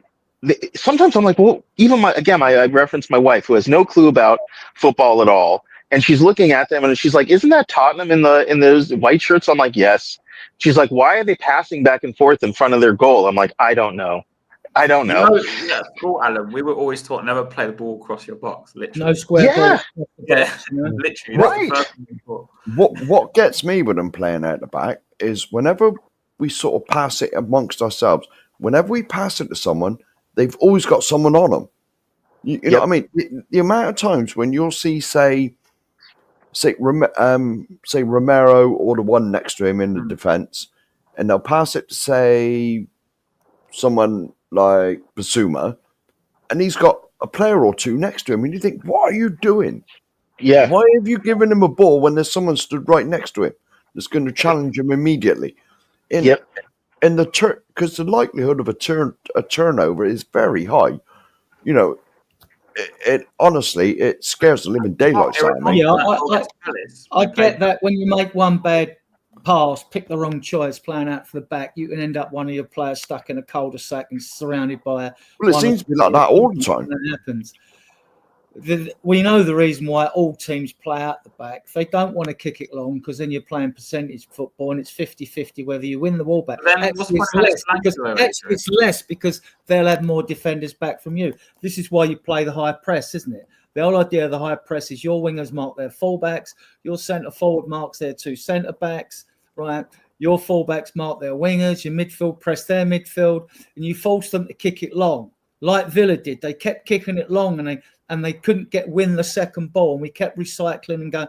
That's when it works well. When it don't work, well, it looks awful, right? They get in behind you. You know what I mean? So like it's percentages with playing out. It's even more simple than just forcing them to kick it long. It's just looking to win the ball back in that area. Yeah. But because teams have sussed us doing it a lot, they've left like 3 players up, and they just press us. And they drop the rest of the other 7 further back. So they know, because Spurs are going to obviously get the ball back at some point. So we can just drop back now in the low block because we only have 7 players back. Just the 3 need to drop back. That's what I've noticed as well. Yeah. Because the first 3 is a press, and then they'll just tell them to drop into a 10. Well, they know. What they know is virtually guaranteed. With all us farting around at the back all the time, we're going to give it away at some stage, and it's not going to take too long from what I've seen. That's how they. Oh yeah. There's always going to be that one sloppy ball because we always seem to pass to someone who's being marked by at least one man, sometimes 2. The amount of times that you'll see one of our defenders pass the ball out to somebody, and he's at least got one player stood next to him, and you think, why have you just passed it to him? And he's got to like try and do a one. It's the second pass, like when he's got to try and play a one-touch pass because he's got someone on him that you should never had the ball in the first place, in my opinion. And then he'll try and do a quick pass to somebody, and then it goes astray, and they get the ball back, and they're in on us. You know, that playing out the back, honestly, it terrifies me every time we do it. Well, that's what happened here, right? Again, was it this goal where Porro had the ball, passed it over to Dragic, who was already getting attacked by 2 players, and then he lost the ball, and they kicked it in. Yeah, there we go. Yeah. That's exactly what I was talking about. Yeah. It's like they don't look, and then just put him in. I got to run, guys. Wonderful to see you all. Thank you. Good to see you, everybody. Yeah, cheers, Alan. Yeah, thanks for your input. Cool. Fantastic beer. Am I imagining something here? 11th goal has been scored on the left side of the goal against Leicester, Newcastle, Coventry, Brentford, West Ham, Frank Forest, Brighton, Palace, Villa, Galatasaray, and Ipswich. Am I imagining things? Now I know goals can come from crosses from the right as well, but this always seems to be on Porro's side of the pitch. I mean, as well. Now I think he's a superb player in the wrong position. I said on the Irish Shots Play yesterday, I actually think they were surprised when I said, look, we don't play a back 5. I actually think he could do a good job in midfield where he has got less of a defensive responsibility. I think he would probably thrive. You know, I don't see why he couldn't play as an 8. But we've got enough midfielders, haven't we? We've got 7 at the moment with the 2 young kids. Do you think there's anything in this or not? Or it's just football, just the way it happens? Not enough data, is there? Come the end of the season, see if that trend's still there. You could be onto something. At the end of the day, there are trends there, aren't there? Good ball mostly coming in from our left-hand side of the pitch, and finishing off on our right-hand side. So there is evidence there. So interesting to see how that goes on the longer trail, really. See, to me, bad defending, doesn't matter what system you play. Absolutely. Bad defending is bad defending. I mean, and ours has been absolutely shocking. Would you do this? Oh, definitely not great. I don't think he can hack it on the fullback. Really? Okay. No. based on the evidence I've seen, I don't really want to play him right back. I'd be tempted to play Spence there and push Porro up the right wing. Yeah, But I don't a know few how much fans seem to difference it's think gonna Porro make. could play on the wing. Yeah. It's, I see, just to think me, they'll get more out of in the his modern strength. game, it's not so much, you've not got many wingers, dribblers that go past players. If you're hoping Odegaard does it and gives us something different when if he's ever fit in the new year. But if like it's all about overloads, isn't it? Which means there's two of you, so you get past. That's their teams get at us. It's overloads usually, you know. Quick transition to get an overload against the opposing team, isn't it? 2v1s like that. But what about you, Spence Gray for Porro? Coves, would you? Don't really see any of those as a proper right back. So what are you going to do? I think it's a case of tweaking the way the team's set up. We do think we've had this conversation as well about what's really suitable for this current group of players. You've got to say Conte's system was. It's three centre backs and then let the two full backs, wing backs, bomb up the pitch. Don't worry about the defensive side from them. That's Porro's game. That's Spence's game too. Gray, haven't seen enough of him. I just think he needs game time. He could make it as a fullback. It's possible, but he just needs to play in the first team. He needs to experience Premier League football. European football. Against City, yeah, I agree. I thought he did well against Matheus Nunes. He gave him a bit of a hard task. I thought, well, that's what you need anyway, is for the experience. Yeah. But at least Gray looks the more likely to step up and get there first before Bergvall at the moment, who looks technically better. But with Gray, he's played at left back, right back, and centre back. He hasn't been awful in any of those positions. Like he might not have been outstanding either. He's got the Achilles heel. Yeah. The Achilles heel is going to be when he's up against a pacey winger, but that's an Achilles heel for an awful lot of players in that position. So, how much do you want to criticise a youngster for it when obviously he hasn't got the experience yet, or do you want to just accept that he's gonna get skinned sometimes? Yeah, but that's just the way it is. On the Porro issue, though, would you do? I mean, I haven't seen enough of Spence. I think I've seen more of Gray because I watched him in the Championship as well, right? So I mean, like, but surely, I mean, to me, I just think Gray's better defensively than Porro. Problem we have with Gray is his lack of pace in that position. He'll just get done like he got done against Alkmaar, against a lot of teams. Sorry, he's not he slow. He was getting destroyed, and I mean we have enough problems on that side. I think we'll actually add more. Yeah, I agree. He can't play there. I mean, no, it's like when we used to do that with a lot of players where we have injuries and we just chuck a player on the right because he can play there, not because that's his position. Yeah, I mean, we argue all the time with Ian Lubin. I don't know if you know Ian Lubin. He's probably been on this podcast before, and he bangs on like Gray being number 6, and then we're like, let's put him on right back. That's Tottenham. Yeah. Well, I'll be honest with you. I'm expecting Gray to start in goal in the next European game because that's about the only defensive position he hasn't played in. I mean, at the end of the day, he was shoehorned in at Leeds because they didn't have another right back, and he did spend 30 games.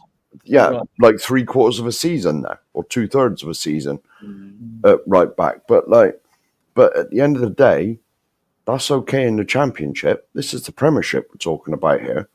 You know what I mean? And he's not a right back. I want to see Gray in his position that he plays, which is 6, 8, whatever he is in the midfield.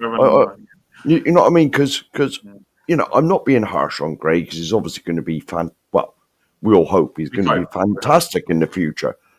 But it's another one of these where we got to wait 4 or 5 years for him to turn into that diamond and then leave you sell him for 80 million. Well, when Leeds played against Chelsea, he bossed the midfield. Well, exactly. And so why is he not playing in midfield? Well, I think what exasperates it with the right wing back position, though, is the fact that Kulusevski's moved inside. When Kulusevski was on the right, he wasn't a brilliant right winger, was he? He wasn't doing it in the offensive side of the game, but he did not help that fullback out. He worked his forward. And without him there, whoever's there is exposed far more than they were. Well, and Kulusevski, Kulu used to, didn't he lead the stats? Not that I like stats, for running. For most he's covered or something. Right, he used to run the most. You're right. Yeah, because he was up and down, like helping his fullback out. And Johnson don't do that, does he? You want to You do know, the chat, Mark? You want to do the chat? Oh, And at sorry. the same time, Yeah. like, thank you in the chat, those of you who are following Yeah. us, the loyal support that we're gradually garnering a bit of a support in this channel. We like to bring you fact-based content. So thank you all for joining us, and thank all those that watch us on playback.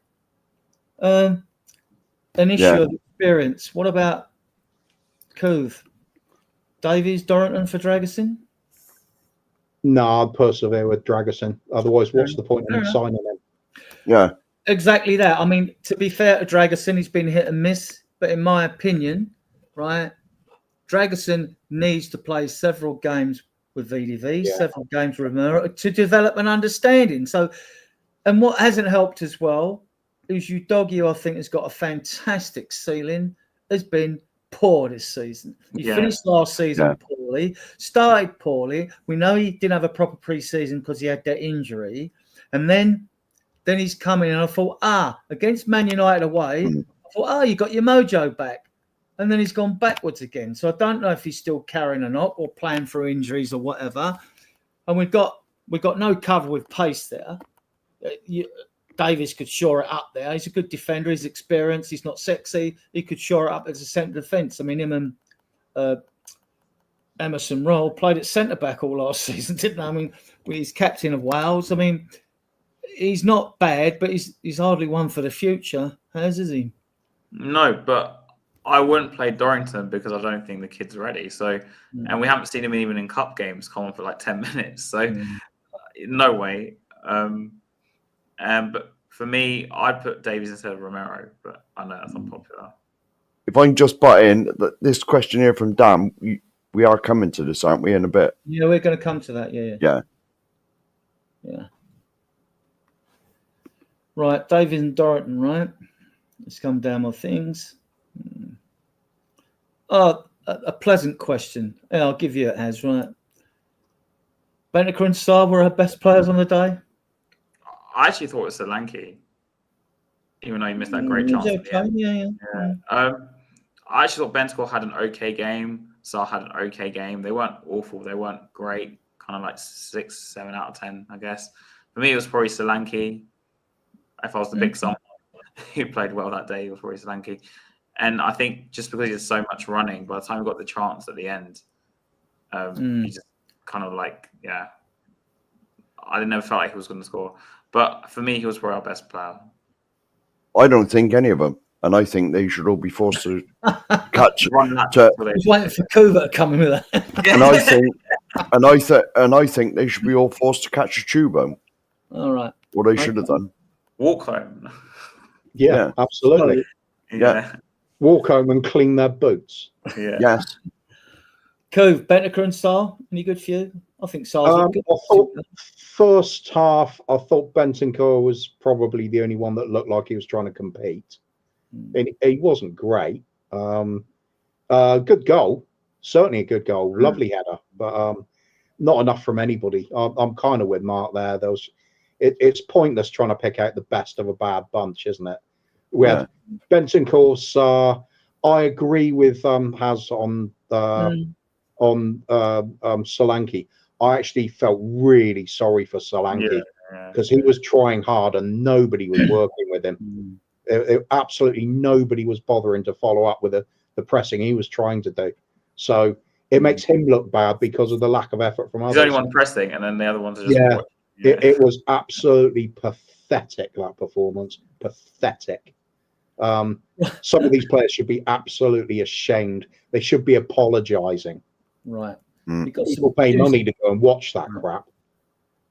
Right. On that positive note, Covey, you can see what you say about this, right? I've updated the yellow card watch as I do for every league game. VDV's on 4. We hope to have him back after the international break. Wait and see. Bentancur got 4. He got that one in the game for dissent with the referee, didn't he? I mean, they've got to stop this. Madison's guilty of this, right? Kulu's on 3, and we don't even know what Bentancur punishment he might get off the FA yet. And that was I've heard 7 games is likely. You've heard how many? I've heard it's 7 games is the number being touted around. Do you know when it's going to happen? Gets a warning. I'm not sure it's. Well, there's been rumours there's questions about their jurisdiction, even though people have poked the FA, because they're certainly dragging their feet over this. They obviously didn't want to get involved in any uncomfortable situation. They don't, do they? The trouble is with the likes of, Kick It Out and the anti-racism stuff, and I totally agree they've got to do something. Yeah, they've got to do a job. Yeah. But they're also got to they can't just have the bark and no bite after that, can they? So if somebody is getting hauled up for something, they've got to punish them, and they've got to make it a heavy punishment. Otherwise, it's pointless. So unfortunately for Bentancur, I think he's going to pay the price for an overall policy that perhaps is a bit harsh on him. Yeah, it just seems to happen to us. Are you old enough to remember Coover, or you, Mark? Not sure Haswell, when Mark Bosnich did the Nazi salute at the Paxton Road end for Villa. Yeah. What happened to him? I've heard about it. He apologised. That's it. When it comes to Spurs, though, we tend to get hammered to things. I'm not saying what he said was right. They all look the same or whatever. Different times as well now, though. I know. It's different times. Different social values have changed.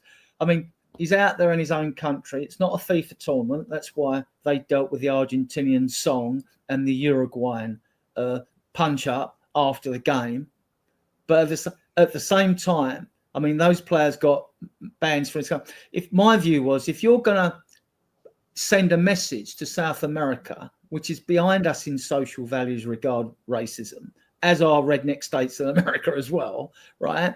Then FIFA should deal with it, and they should say to those FAs, right, you either deal with this player or we throw you out of a competition or something like that. And then you send the message to South America. You're not going to do it. If our FA punish him over at games, no one's going to give a damn in South America. No one's going to give a damn in Uruguay. No one will care. I think it's a little dangerous to say they're behind us, and it's just different, isn't it, mate? It's different. A different sort of way. Right. Yeah. Right. Yeah, they might be in front. Who knows? Right. So, who's up front? The yellow card watch. That's it. So, VDV gets one more. He's out. Bentancur gets one more out without any FA punishment. Personally, Sonny didn't take anything for it. It was actually the Korean media that picked it up, and then obviously everyone picked it up after that. For whatever reason they wanted to, just to store it on perhaps a different agenda. But yeah. Right, before we go to the nastiest question, well, let's. Oh, hang on, quick one on the bookings thing. Romero, bottom of the list on one booking. Yeah. Maybe that's the problem. Tell him to forget bookings, get stuck in again, and we'll see the old player. Well, my theory on the bookings curve has always been the higher line. When we play the higher line, VDV's got his pace. If you read the game well, and they're good defenders, right? Even whether they're in or out of form, they're very good defenders. And uses his pace, and Romero will run. You'll often see Romero. What I like about Romero, he's got such quality. I mean, even if he's got his back to another player and he's on the byline where the throw-ins is, he don't go the old-fashioned way, just kick the ball into touch. He hangs on to it and he tries to progress with the ball.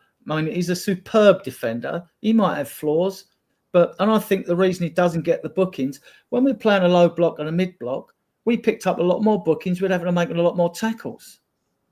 But in that high line, do you think it's a bad thing, though, in the sense that we don't make any fouls or waste time like other teams do to kill the game and stuff like that? Because professional fouls, as they call it, we don't seem to do a lot of that sort of thing. But we do our share, don't we? Yeah. The booking he got, though, was one of his old-style tackle bookings, though it was. Yeah. So, you know what I mean? It was old Romero, not mature Romero. Yeah, I think for me, Romero, at his absolute peak, it's when he's allowed to jump out of defence and go into almost a midfielder role and preemptively make a crunching tackle on the opposition to win the ball back. We're not expecting it. Absolute best. It launches our counter-attacks brilliantly as well. I think he's playing within himself. He's not doing that so much now. And I prefer him to be taking the risks, take a few bookings and get back to doing what he's best at. Was it Haaland he took out? Yeah, Haaland, yeah. It was Haaland he took out. We went up the other end and scored. Was it Conte on the Haaland? Yeah. We broke away and scored. One did nothing that game after that. Well, he got sent off as well that game, and the crowd applauded him off the pitch. Yeah. Bloody right. Against Milan as well. Have some of that. Yeah, right. Let's move on. Before I ask you the very pointed question, well, this is actually This is Angie's record so far. 58 matches, 31 wins, 8 draws, 20 losses now. It was 18. He's got a win ratio of 53.5. It was 56% before we lost to Galatasaray and Ipswich. Marino's games, 58, 46.55. Conte had 55 games, 58%, bit more. Well, Poch played so many games, didn't he? 202, 56, which shows that somewhere between 56 upwards is a championship, is a Premier League winning title. Although I'd hate to say it, that Pep's win percentage is 75%. Yes, I googled it, didn't I? AVB 54, 58. Look, I know I'm pissed off as everybody else is out there. That's not awful by a long shot. And he's won 9 in 13, which makes it sound better than it actually is when you're pained about a result. So, has Ange to be given time to get it right? Before I come on the deadly question. Well, I think people know my feelings on Ange. I'm kind of done with it all. Fair enough. He's given me nothing to believe in, so No. yeah. Couve, Right, should really. Ange be given time to get it right? It doesn't matter in the slightest, does it? It's not about us. It's about have the board got the balls to stick with him when they say it's a project and a proper rebuild under this manager. Have they got the guts to stick with him when it's going bad? That's the only question that really matters, isn't it?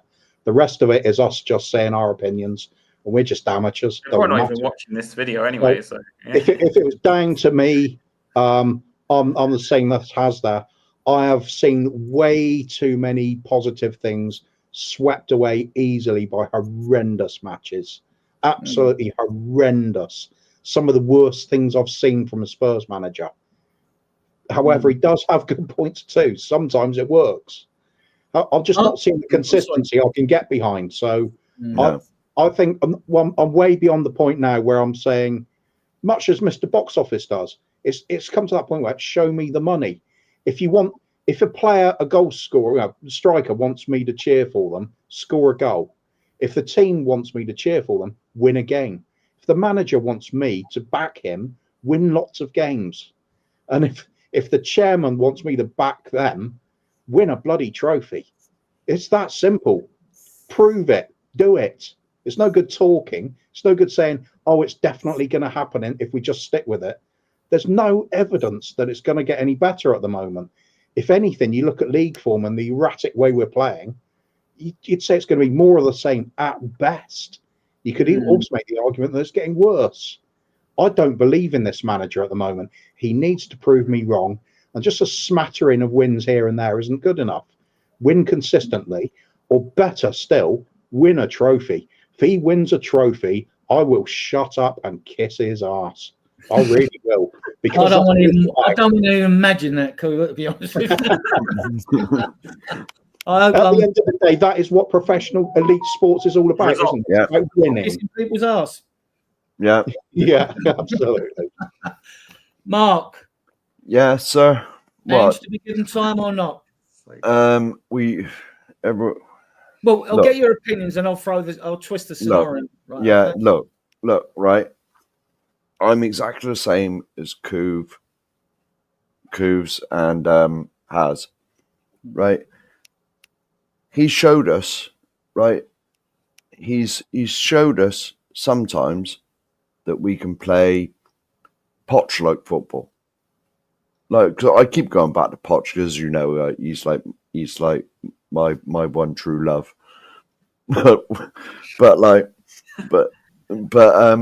but he's shown that we can play champagne football. We can excite the crowd. We can get us all off our seats, whether we're at the stadium. But on the other hand, it's always one step forward, and then the next game we're absolutely dreadful, and we lose 2-0. To Ipswich and bloody Crystal Palace, teams that hadn't won a game all season. Let's get this straight. You know what I mean? It's and to be honest, to be honest, the only one who's going to decide his future is the chairman.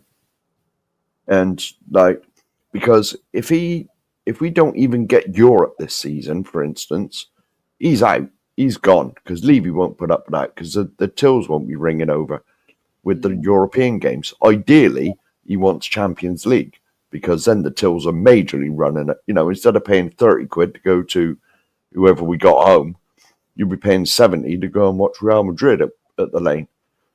You know, and so this is all Levy cares about. It's all about the money. Before you ask this question, sorry. My dad's been watching Spurs since like the 70s, yeah. And he's probably way more positive than me. I get level negative a lot of the time. Like, we'll go to games and I'll be like, oh, we're probably going to lose today. And be like, no, we're going to win, blah, blah. But this is the quickest I've ever seen him turn on a manager, like, ever in my life. And he's been watching Spurs, for 50 plus years. And for me to see that, he was saying, agree with me, yeah, Ange needs to go so quickly, like, within, like, a season. Like, proper scares me because obviously, like I said, my dad's watched a lot of football. He gets a lot of things right in terms of like time added onto the game. For example, he sometimes gets 99% of it right. I don't know how, but like for him to turn so quick, like kind of scared me in a bit because I was like, what? Like I thought it was just me watching this guy do nothing. And for me, it's like I go back to like Martin Jol, Harry Redknapp. Obviously, you love Poch, but I'm saying even someone like Martin Jol who didn't play the most incredible football. Like he played attacking football. It was good in some, like really good sometimes and good sometimes. I wouldn't say it was incredible football. Like for me, Redknapp was my love. I guess if yours is Poch. Yeah. Redknapp for me was just I loved the team. I loved the way we played. But like at least Joel gave me some belief. Even AVB to a lesser extent, I kind of tried to back him.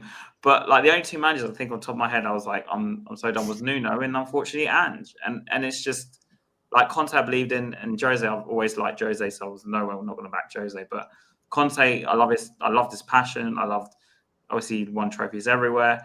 And I know that a lot of people didn't like the style of football, but for me I believed in it because I saw previous obviously evidence that he could do it. And I liked their personalities. I liked the whole brutal honesty. That's my sort of thing. So, like, I gave you 5 managers there who I believed in, and they played different styles of football just before everyone dispels the whole attacking defensive football myth. Because I'm sure some people watching might want to think that way. But like for me to say like someone like Martin Jol and be like, I believe more in him, and that was like what 16, 17 years ago. And we're meant to have better teams, better players now, and I have no belief in this guy because he's not showing me anything to believe in, and it's just it's really disappointing because I gave him a free pass last season, and Well, it's a question of the 2 seasons. With me, it's like we got 2 fixtures in November left, but I mean the first one's Man City away, where we usually get something. We do get beat there. We get something. I mean, they are since the organisation of the Premier League after Everton with 31 wins. I think Man City we got 28, and then West Ham it's 27. They're the 3 teams we seem to do the best against, but I'm Engine for the simple reason that 1, I don't want to go through the repeat rinse cycle again. 2, I don't see Levy getting rid of him anyway, because two of our last games in the Europa League are in the last 2 weeks of January when the transfer window ends. The January transfer window ends. Elfsberg and I think it's Hoffenheim, because we got Roma and Rangers next, and we've got 4 to play. So that to me seals him for this season, even if we have a disastrous run of league forms, because we got the League Cup quarter final on the 19th of December as well, right? We don't know what we're going to get on the 10th or the 11th of January with the rounds of the FA Cup. So I think he's safe this year, even if it's disastrous. I think the board, you see, this is like Levy, isn't it? To me, Levy, I know he's done it before, got rid of managers early, but he is a cunning fox. I mean, I believe he would. I thought you were going to say something else there.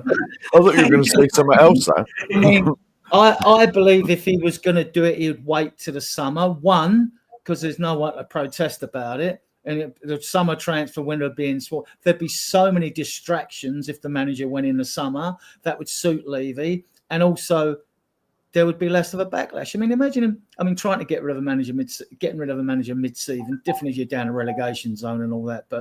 And to get in a replacement, a suitable one, it's nigh on impossible. Not impossible, but nigh on impossible. I don't want to bin another manager. You know, I'll be on you. I wasn't a fan of Conte and Mourinho simply because to me they weren't Spurs managers with their DNA. I think Levy really got it wrong appointing those managers anyway. I mean, I was a fan of Jan Redknapp and obviously Poch, you know, and obviously Nicholson and Birkinshaw, you know, and as our managers. But I always support every manager and every player while they're at the club. You know, I don't get involved in any hate songs. I don't stand up when I say if you hate Arsenal. I don't do the Arsenal fan on a string I song. would have thought you had done something like that, Adrian. I do. No, I would sing and chant every Yid song out there with pride because to me, it's nothing wrong with that. To me, there might be a few Spurs fans that disagree. Fair enough, but no, I'm not for binning and rinse because this squad has got glaring holes in it. It's not even a full squad. We need the left back. We need the centre back. Definitely. We don't know if Spence. I haven't seen enough of Spence to see if he's going to be this sort of, you know, solution at right back with Porro. I haven't seen it, so that could fail, right? So we might need a right back as well. Whenever I go, Adrian, I'm normally too drunk to worry about the songs I sing. Yeah, it's good that probably way. the best way to go at Spurs matches now. It You is. don't remember the game. You know what I mean? Yeah, I think, Adrian, I'm not going to criticise you for your opinion on that because we should all be allowed to think what we think without being told we're wrong. So, we don't know how things are going to turn out for sure until we see, do we? But what I will counter what you said with my own opinion of things, and it comes down to: am I very cynical about this club and its ownership? Yes, I am. So I could also say about January, what a good time to sack a manager if you don't want to spend any money in the transfer market in January. Yeah. Just have your manager search through that window. Oh, it's closed now. We couldn't do any business for obvious reasons. Roll on to the summer. And then perhaps magically don't get a manager either and have your caretaker manager to the end of the season. So then at the same time, I think Levy has a history of this where he starts talking to another manager. He did that with Ramos. He did that with Jose behind the other manager's back. And he just appoints them and went out of nowhere, especially with Ramos. That was kind of out of nowhere because we had no social media at that time. So there was no really hints or anything. Would a good manager with any sense want to come to Spurs now? Sorry? Would a good manager with any sense want to come to Spurs? Well, yeah, that's a good question. But I think they get paid enough. They'll probably turn up for a payday. Bloody right. You just nailed it. Navy won't sack him because he won't want to pay the compensation. And his compensation can't be that much. He's not on a lot. No, it ties into what did you see what Paul O'Keefe wrote about the wages at the club? We're currently trimming the wages down so the club's more of a more viable prospect for investment. That's why we're doing it. Trim the wages anymore. The players will be going to food bank. Yeah, true. So we're not going to be getting any big time players in. We're not going to be getting a big time manager in now either. No. The issue with Ange is that even if you got these we've got with Neto, Eze, Gallagher, I still think we would still concede the same type of goals and the same amount of goals, pretty similar. There might be a slight improvement because we might be scoring one or two more, but I just don't think if he gave him the players he wanted, things would change that drastically. Because when we defend, I don't feel like we're defending. Yeah, it's true because you still got to bed them in. I mean, Dragusin isn't bedded in, is he? Gray's not bedded in yet. He's looking good because he's made the step up. He looks more likely than Bergvall in the games we've seen. I've seen him play, and I've seen him before, so I'm a little bit in his favour anyway. But then you've got young players. I mean, your doggy's 22, 23. Sarr, 22, 23. You know. What was I crying out for in the summer? When we had a beer. Well, apart from that. No. But what was I saying on all our shows throughout the transfer? I said, it's all right bringing these kids in as long as you bring them in with experience, know-how. Yeah. Players that walk straight into our first team and improve it. None of this, they might be good in 5 years. We're, at the end of the day, we're the 8th richest club in the world. Our poor fans, like you, Adrian, and you, Haz, pay the highest season ticket prices in Europe. Yeah, unfortunately. Right? And what and well, but it's the same analogy. If you go to a Michelin star restaurant and it's 300 quid for a starter, you expect it to come out on a platinum bloody plate. You pay the highest season ticket prices in Europe, you expect platinum football. But unfortunately, you and Adrian pay the highest season ticket prices in Europe to go and watch a bloody under 21 game, more or less. So that's all it is. Sunday League. Yeah, well, no. It's under 21s football with all the youngsters we've signed. Mark, is that I would buy into this youth project theory if they were actually playing most of the time, but they get played in cup games. And plus, if the club come out and said, look, for the next few years, for the next few years, it's going to be like, we're going to do this youth project. It will take 3 or 4 years, until they come good, and people will still be angry because us as Spurs fans, we want a trophy now. Yeah, you know what I mean? As Spurs fans, we want a trophy now, or probably yesterday. This is how desperate we are as Spurs fans.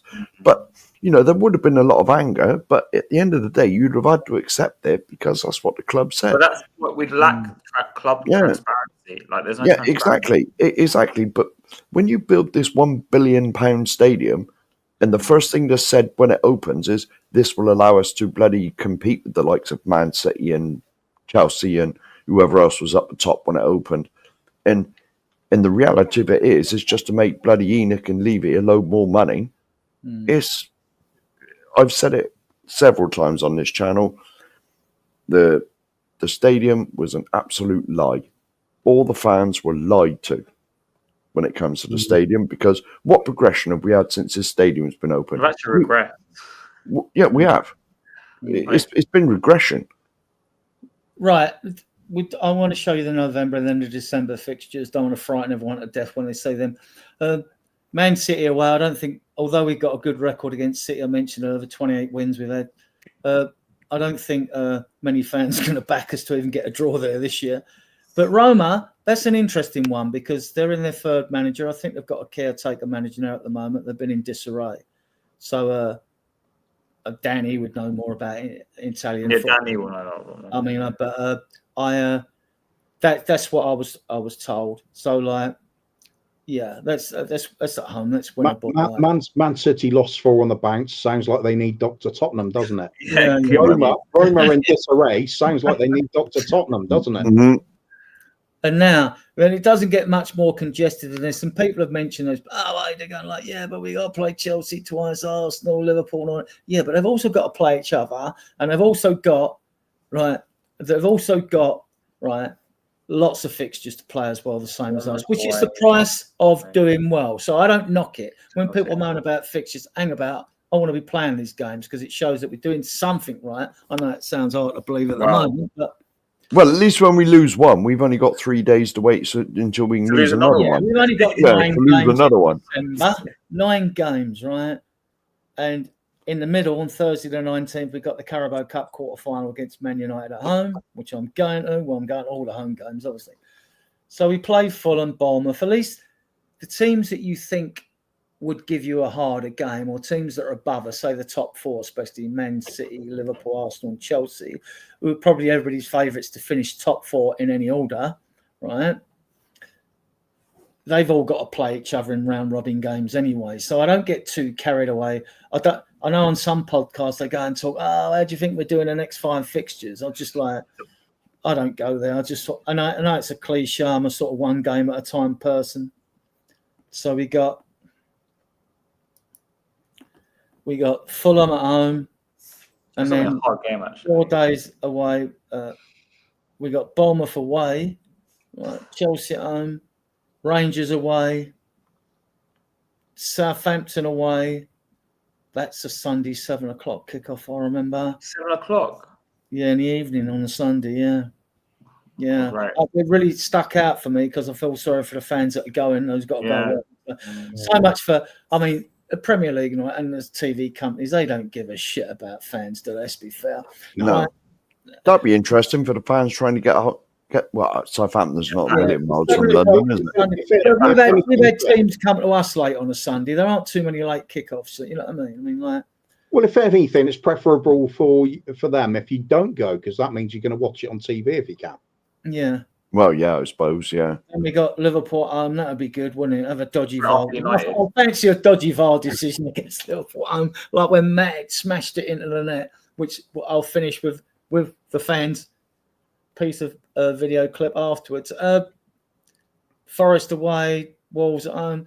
It's, they're all hard. When people say like, "Oh yeah, win this," they're all hard games. They're all hard games. And I'm not confident with any of them, to be honest. No, especially the way we play. If you asked a couple of weeks ago, I'd say no problem. Our home form will get us a decent amount of points out of that. Then Ipswich happened. That's out the window. Yeah. That fortress is suddenly a bouncy castle, isn't it? So one of the other things out of all those fixtures, I'm looking at it and thinking, win the game against Roma and win that Carabao Cup game against Man United. The rest of it, just make sure you stay in touch with the pack that's chasing the top three. Well, we're only 3 points off. I think they stay in touch away from relegation. 3 points off third. That's a joke, isn't it? Yeah. I'm not confident with any of these games. When I look at them, I'm just like, no, I'm not. Are you guys like me when teams turn around and say, "Oh, the team would be really up for the North London derby or the game against Chelsea"? I'm thinking, well, you should be up for every game. Every game, it should be the same. Yeah. You should be up for every game. I don't like when that chat comes, It's a bit like I think what they mean is they need a backup player with Tottenham Hotspur talking about backup players, I mean, like. For me, you in the derby, especially North London derby or against Chelsea. Sorry, just a second. Against Chelsea, it's not a case of you are trying harder. For me, it becomes a case of I'm quite prepared to apply violence to them as well. Yeah. So I just hate them. I just want them to be injured and going off the pitch on stretchers. That's ideal. So where's your son? Where's your son when you mentioned Chelsea? What used to come on and say? He's playing on his computer. He's got more sensible than doing this, isn't he? Talk about Tottenham. No, because you always used to come in and say that and say it was a legendary line on YouTube. I'm not absolutely. Sure. Whenever he's about, I'll get him to say it. No doubt about it. But, I'll leave that for those special moments. Right. We've been going for over 2 hours. It's been a mature and sensible show, which we take pride in at Spurs Diehards TTID. And I'm utterly against it. Right. Okay. I'm amazed with us lot on it. I want to thank those of you that stuck with us in the chat. I want to thank all of those that watch us on playback. I want to thank my guests. They know who they are. I hope they do. And I shall play you out with this from the Liverpool game, and I'll see you guys in the back room.